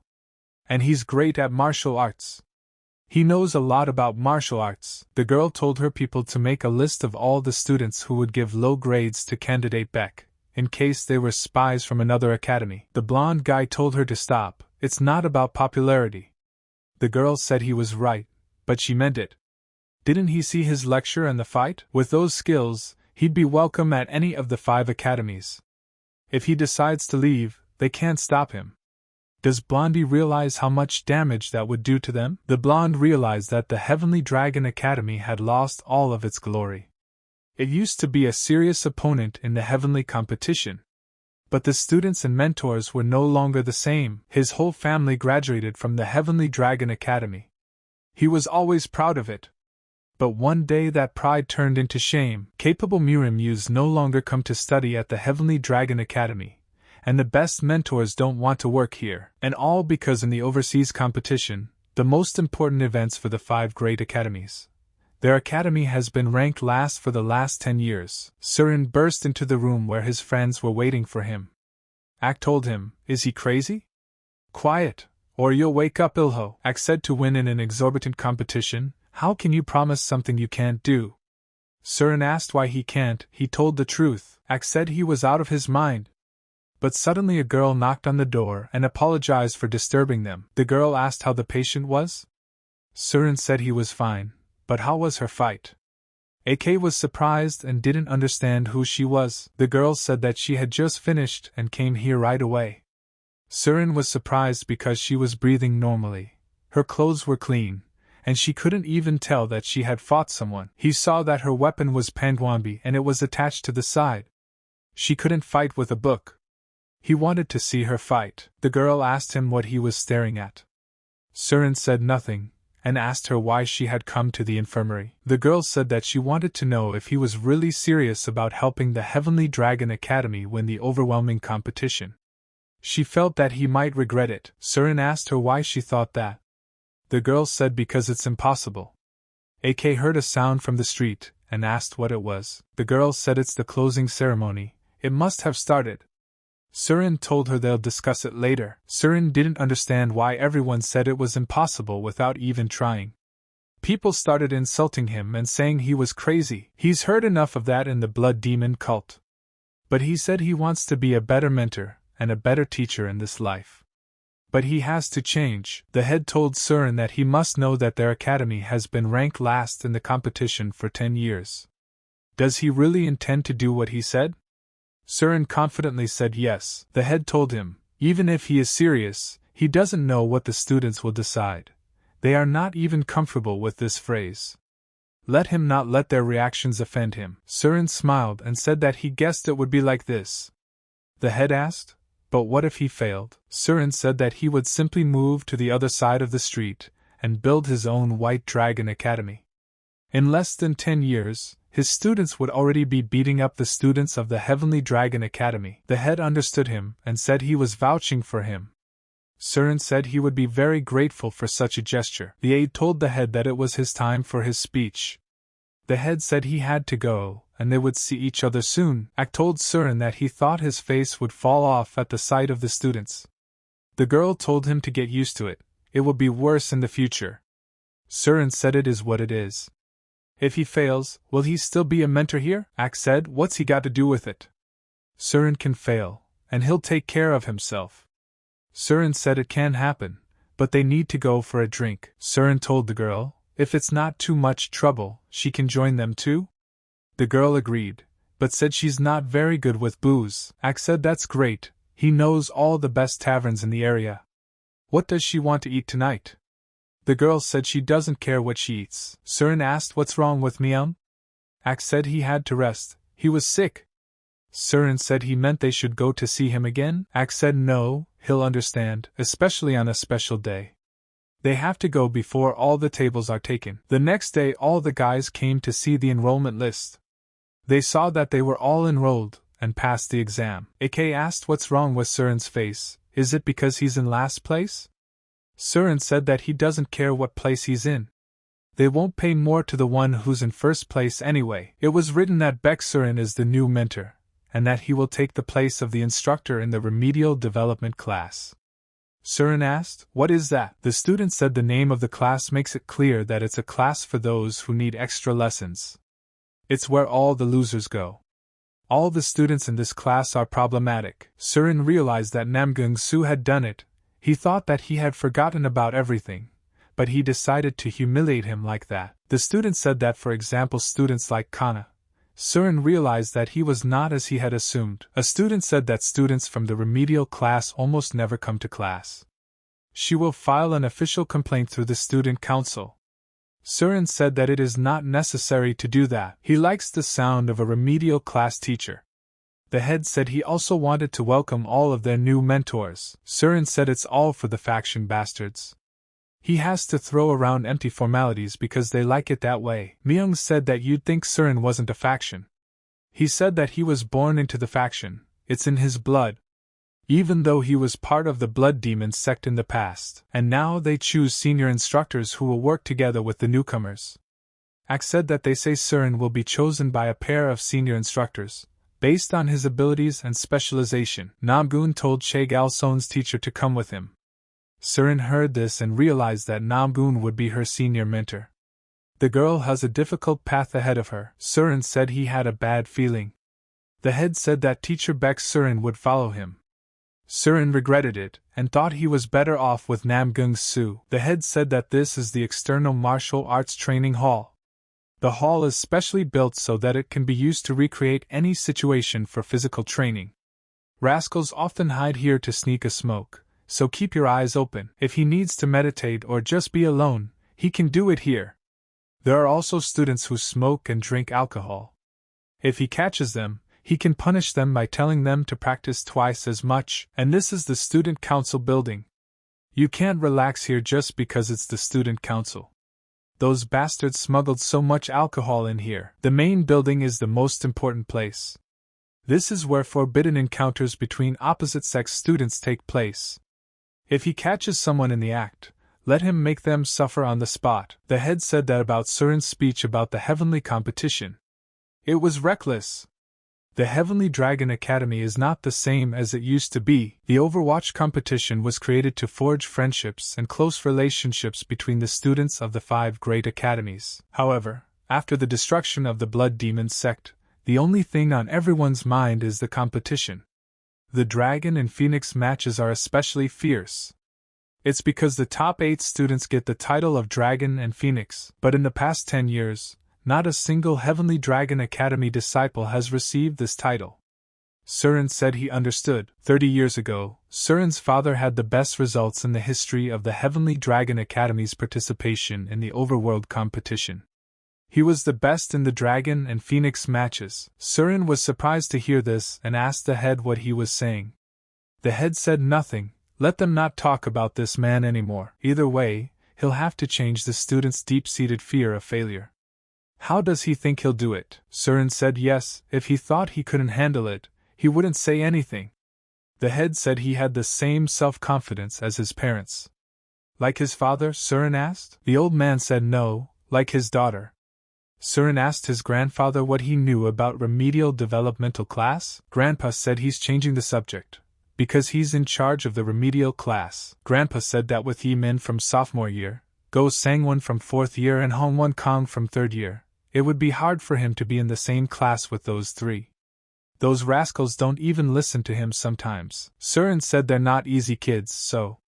Grandpa said he thinks Namgunsu put him in this class for nothing, but in his opinion, it's better to have a class full of skilled but naughty students than those who are unremarkable. He should probably start with someone he knows first, right? Surin asked his grandfather if he knew where Hongwon Kang's room was. At that time, Kong was practicing in his room. Kong fell to the floor and began to remember the battle with Surin, and said that someday he would beat him in a fight. Kong tried to repeat Surin's techniques, and said he couldn't do it like Surin. Surin told him to explain why he couldn't do it. Kong said that even if he explains, it doesn't mean that he is. When he saw Surin, he was surprised and said that he is the crazy one. Surin said that Kong was training himself. What a good student he was. Kong asked him why he was here. Should he leave? Surin said why would he leave Verken? He's his mentor now, so he came to talk to him one-on-one. Kong said he's not interested. The guy said his name wasn't Wonken, it was Ken, just one character. Surin grabbed him by the shoulder and told him to sit down. Ken was surprised at his strength. Surin asked him if he was repeating what he had just said, but Kong denied it and said he had not repeated it. Surin decided to help him and show him again, but he had to watch carefully. Surin said he'd show him some moves and let him watch how it's really done. Kong's first problem is he's not flexible enough. Kong said he trains it often. Surin said he doesn't train it often enough, but more often. Surin asked if he realized what the second problem was. Kong said he had his hands and feet in slightly different positions. Surin said right, he just repeated what Kong did. The guy said Surin saw him do it for a moment, and he can do it again? Sure, Surin said so, and Kong can do it too. Well, it's true that first he will have to train the techniques of the 18 strikes of triumph of the rejected king of the Green Forest. Surin asked him if he wants to learn. He's probably shaking with anticipation, right? Kong said no, he's not interested in his stupid techniques. Surin asked him why, or is it because of the Habuk family? Kong stood up abruptly and said that Surin thought he couldn't kill the teacher. Surin asked him if he could kill him, and looking into each other's eyes he realized that Kong was a capable guy. Surin said that he knows that he has a problem with the Habuk family. They say that the Hongwon family are almost like disciples of the Habuk family because they help them a lot. Is it Fek Sahek's fault that Ka's situation is like this? Kong thinks that power will help him become someone important in the family? He knows that's bullshit, right? Kana attacked and told him to shut up, as if he understood something. But Surin managed to dodge his attack. Surin said that Kong is a genius. Does he really want to be like that even though he got into the Heavenly Dragon Academy? Even though he has a family with nothing but his name? If he continues to live like this, the Hongwon family will be tied to the Beck family like dogs. Kong got angry and told him to shut up. Kong asked him what he understood about it. Surin said he was just stating the obvious. But if he learned martial arts from him, everything would change. Kong attacked Surin, but he dodged it. Surin saw him move. In such a short time he had already learned what he showed him. Surin told him that he has a talent. Such a talent can surpass even a wild demon and kill it in one fell swoop. Surin said that Kong could make the Hongwon family unrivaled. But suddenly the sword fell from Kang's hands. Kong told him to stop talking nonsense about it. Surin smiled and thought that was enough to make him move. Myung asked AK how his first day went. AK said not to even ask. He has no idea how much he had to sweat on his first day. Myung said he has the same thing. It's not even that big of an age difference between them. Cheol said that Namgun's mentor is completely obsessed with work. He said that since it was her first day, she could leave early. But he only let her go now.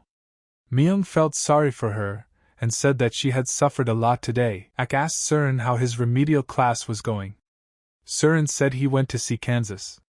He thinks he started martial arts just to bother Pyong. He's boring the kid who's going to be the head of the Pyong family because he knows it's the only thing he can do. Cheol said that their family used to have a good relationship. But after a wild demon appeared in Hongwon's family, they broke off all relations. Surin said she's talking about the wild demon Hongwon Ku. He changed the techniques of the heaven-opening sword and the heaven-conquering sword. But during the white blade competition, trying to fully master his martial arts, he went crazy and killed many people. One of the victims was the young head of the family Habuk Pyong. After that, the Murim Alliance tried to pursue him. But after that, the wild demon disappeared without a trace. Surin knew that he had actually been caught by a blood demon sect and imprisoned in a dungeon. Chegel said that it wasn't over. 20 years later there was a bloodbath. Surin asked her what kind of massacre. Does she mean that the wild demon caused a bloodbath? Chul said that the story was hidden, so she doesn't know everything. Anyway, 20 years after its disappearance, the wild demon secretly returned to the Hongwon family. At that time, the head of the family was his younger brother. At home, in honor of his return, they secretly held a feast. But at that feast, a wild demon killed all his relatives who came to congratulate him. Also, all the information about sword techniques and all the buildings were burned down. Myung said that he killed even those who didn't practice martial arts at all. Cheol said yes, according to the survivors' accounts, it was a massacre of the entire family. After that, the Beck family took the Hongwon family under their wing. Surin realized that this couldn't have happened, because the wild demon had died with him. His father, mother, brothers and sisters, his whole family, for whom he shed blood. He could not repay them for all the benefits they gave him in this life. Surin said if he's destined to be reborn, he'll repay all the debts he couldn't repay in this life. The Matera told him not to start making dying wishes here. He hasn't beaten him yet. Surin realized that the wild demon couldn't be the cause of that bloodbath, because he and Surin all died there. Someone used the name of the wild demon, the Hongwon family's name, to kill them. And it could only be someone from the blood demon sect. Kong went outside and kept hearing the voices of his parents, and people judging him. He said it was all useless. He'd better go out and have a drink. Fek asked him where he was going at this hour, to drink again. Kong just walked through them and didn't say anything. Peck told him that when his master calls him, he must obey silently. Why doesn't he obey him? Kong was silent, but his patience ran out, and he drew his sword, telling Feck that it had been a long time since they had fought. Peck told him he's crazy? Khan told him he's scared of losing and crying like when he was a kid. Feck also pulled out his sword and said it was time to start. But no one expected that Khan would lose. Feck asked him, did he think he could beat him like he did when he was a kid? While Khan was drinking, he was training hard. While he was dealing with his inferiority complex, he was putting in all kinds of effort. Khan said of course. Beck drank his expensive elixirs and tried to learn martial arts under good teachers. If he was still weaker than him after all this, wouldn't that mean he was really weak-minded? What's the connection between being born into a good family and Khan not training? Does he think that if he became stronger than him, he wanted to take revenge on the Hongwon family? Feck told him to listen carefully. That's the last piece of friendly advice he'd give him. Never get in his face again, or he'd squash him like the insect he is. Khan lay on the ground that night wondering what he could do to rise in the eyes of the people. And how bad he feels, no one knows. The next day, someone shouted to Kana. It was an old acquaintance of his. The guy said he hadn't seen him for a long time. He asked Kana if he went to school here. What's he been doing all these years? Seeing him, Khan wondered what this guy was doing here. Normally, the heirs of great clans would be studying at a bountiful military academy. The guy told him he wanted to go visit Kan, but his father Kan told him to leave because he's busy right now. The guy asked him, what's wrong with him? Did he have another fight? No, he's drunk. He smells like alcohol a meter away. Is he going to live his whole life like that? That pathetic bastard Pyong Sahik should have attended a grateful military academy. What is he doing here? Suddenly that evening Surin was walking home and met Khan, and asked him why he was lying here. From the look of him, he'd been in another fight. Surin asked him what he was doing in this academy. He has such potential. Surin expected more from him. Khan told him to ignore him, let him go his own way. Surin asked him, so he gave up? Surin held out his hand and told him to grab on. This was his last chance to change his life once and for all. Khan said he couldn't do it. Surin asked him if he would do nothing and leave it like that. Surin told him to leave, he'd better make sure he gets expelled. Enjoy the last days of school. This umbrella is the last thing he'll get from him. Khan said that Surin's words are not funny at all. There's no point in accepting a helping hand from such a person. All he has is half the technique of a heaven-devouring sword. He doesn't even know a heaven-conquering sword. His body is in a terrible state, so dying like this would be the best. But suddenly someone said his name. It was Surin who said Kan was lucky they met again. Why is he lying there like a beggar? Khan asked Surin, is he crazy or what? Surin said his name is no longer there, he should call him teacher. When Khan came home, he said he was no genius. When he fought with Beck, he couldn't do anything. Surin said it's because he's the eldest son of the Peck family. He's always being told how gifted he is, idiot. Khan said he's leaving the Heavenly Dragon Academy. Namgunsu will kick him out anyway. If it's like this, he can just become a vagrant and gain life experience. And close his family's technique, the sword that opens the heavens. Surin punched him and told him he was a fool and what kind of tramp he wanted to be. Did he live any differently before that? Khan said that whatever he does, it doesn't work. Surin said so he decided to run away to a place where there are no Hongwon and Habuk families. Khan asked him if he had finished his speech. Surin said he was right. If so, go ahead and prove it. Surin is ready to teach him sword technique. It's the technique of a past generation master. Khan said, how would Surin know that? Surin said, what if it's the same technique as the one he used in the test? Surin said he changed his mind. It's a good technique, but it would be hard for a student in a remedial class to learn it. Khan asked why he couldn't. Surin asked, is he saying he can learn? Khan said yes. Does Surin think he can't? Surin asked him if he was sure. Even if it's very difficult? Khan said Surin himself said he was a genius. Surin said they'll start by fixing his tone, okay? Let him clean himself up, it'll be good for him. In the academy head's office, did the head of the academy say that Feek wanted to go to the Grace Academy? After he'd been at the academy for a long time? The kid said yes. Feck said he wants to compete with more skillful students under better conditions. Have the head write him a letter of recommendation. The head told him to write him a letter if he wanted to. But he's disappointed in Feek. There's a lot of interesting things going on at Heavenly Dragon Academy. If he knows, Peck said he might be, but he can't change anything alone. He turned around and said he was leaving. The head said that he understands and his letter will be ready by noon tomorrow. He hopes that Feck will have a good time at the Bountiful Academy. He has nothing to do with this place anymore. There are no techniques he wants to learn. He's already proven his authority. Now it's become boring. Kong told Beck where he was. He'd been looking for him all day. Beck asked what's the matter? Didn't he warn him what would happen if he caught him? Kong asked him to fight again. Feek said he was watching, that Kong never understood anything. When he was done with him, he would wish for death. Kong told him that he meant not right now, later. Kong said that he will learn a new sword technique. He will quit drinking and smoking and train hard. When he's done, let them fight again. He'll win this time, said Kong. Peck said that Kong is not the kind of person who will accept defeat. Try your best, he'll be waiting for it. Surin asked Kong if these were all his things. But suddenly Kong saw a letter from Feck saying that he was going to the Graceful Military Academy. Kong said he had all the important things with him. Surin told Ken to pass through and this is where they will live. And another student will train with him.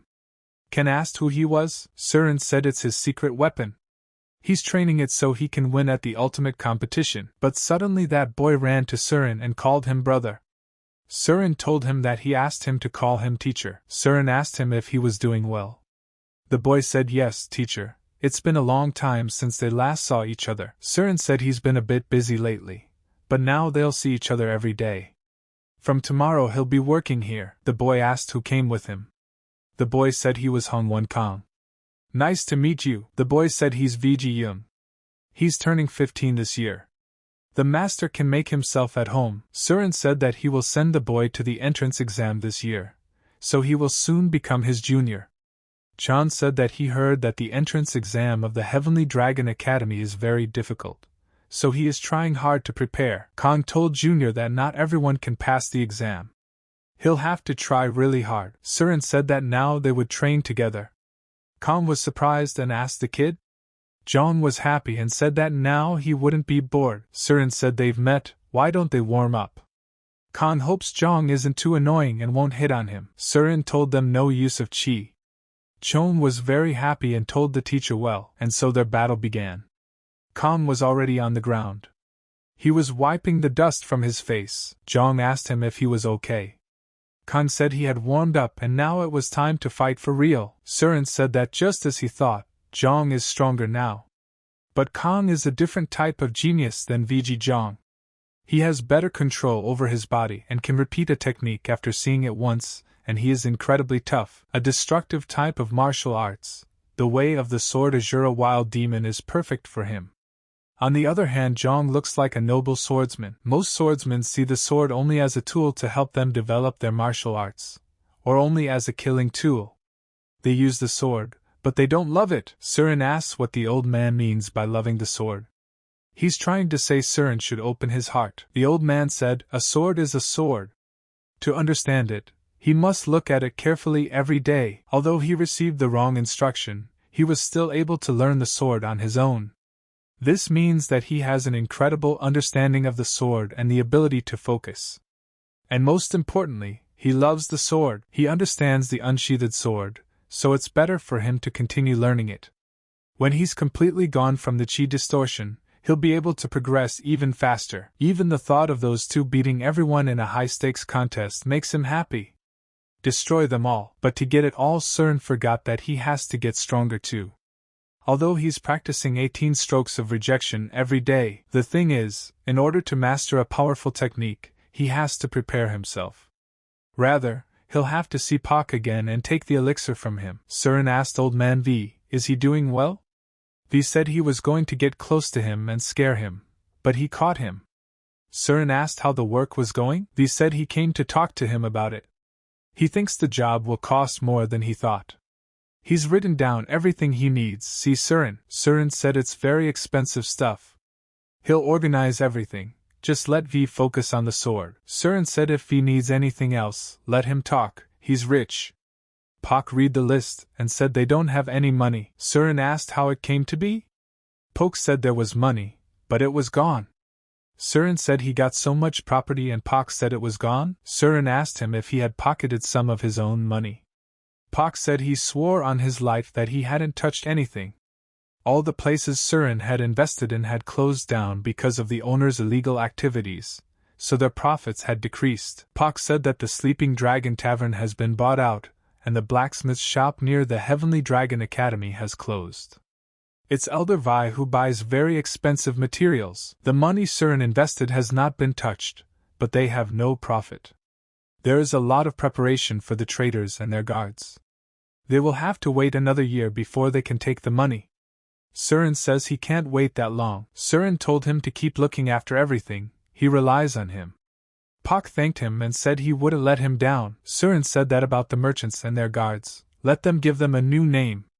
Pak asked him if he had any idea. Surin said that if he had to start his own White Dragon Academy, he would give the name to the merchants. Surin decided to ask his friends if they had money. AK asked him if he wanted to borrow money from them. Surin said that he will pay them back next month from their salaries. The guys said they have no money. Seagull said she'll lend him the money. They had a bet, if it's not enough, let Surin tell him. Surin remembered their argument, but he's not going to spend it right away, he'll save it until the right time. Chegal told him to take it, he'll give it back when he's paid. But if he really needs the money, why doesn't he give individual lessons? Although it's hard to make time for that, Myung said that there's a way to earn money by teaching martial arts individually. Chegal said that the Heavenly Dragon Academy entrance exam is in a month. Now is the best time to take preparatory lessons. Surin said it's not bad, but why didn't they say so before? Chegal said they can't make much money while they're on trial. Take Namgun's mentor for example. Since he's the best in the academy, he can earn up to 300 pieces of silver a month. Surin said that he looks like he's a stranger to earthly things, but he's greedy for money. Surin asked if it's not too much for individual lessons. AK said that while they're on probation, they won't get much. Surin said he'll definitely make more money than Namgung Su. They'll have no choice but to pay him. The elder looked at the night view and said that the city is so quiet at dusk. The boy told him that it's getting colder already. The elder said that although he was still recovering, nothing would happen to him. He was happy to return to his hometown after so many years. The boy said he'll soon make a full recovery so he can come back for good. The elder said no, there's nothing to keep him here. He doesn't want to go back to a town with so many criminals. The elder saw people downstairs and told the guy it was noisy. How many widows there are in the world. The woman said it's the future best mentor, who is Beck Surin. The man said it's probably just another Murine badass. The elder said he hasn't been this interested in anything in a long time. Have the boy bring one of the announcements. The boy asked what was wrong. After reading the announcement, the elder laughed and said it sounded like fun. Surin said it was time for them to open. And the guys immediately started training from early morning. Sure, Khan said of course. He went up at dawn and put up 100 of them. Chan said he had hung all his own. Surin asked why no one was there. But suddenly someone shouted to them. It was the elder, he asked. Is this the training ground, White Dragon? Surin said yes, welcome.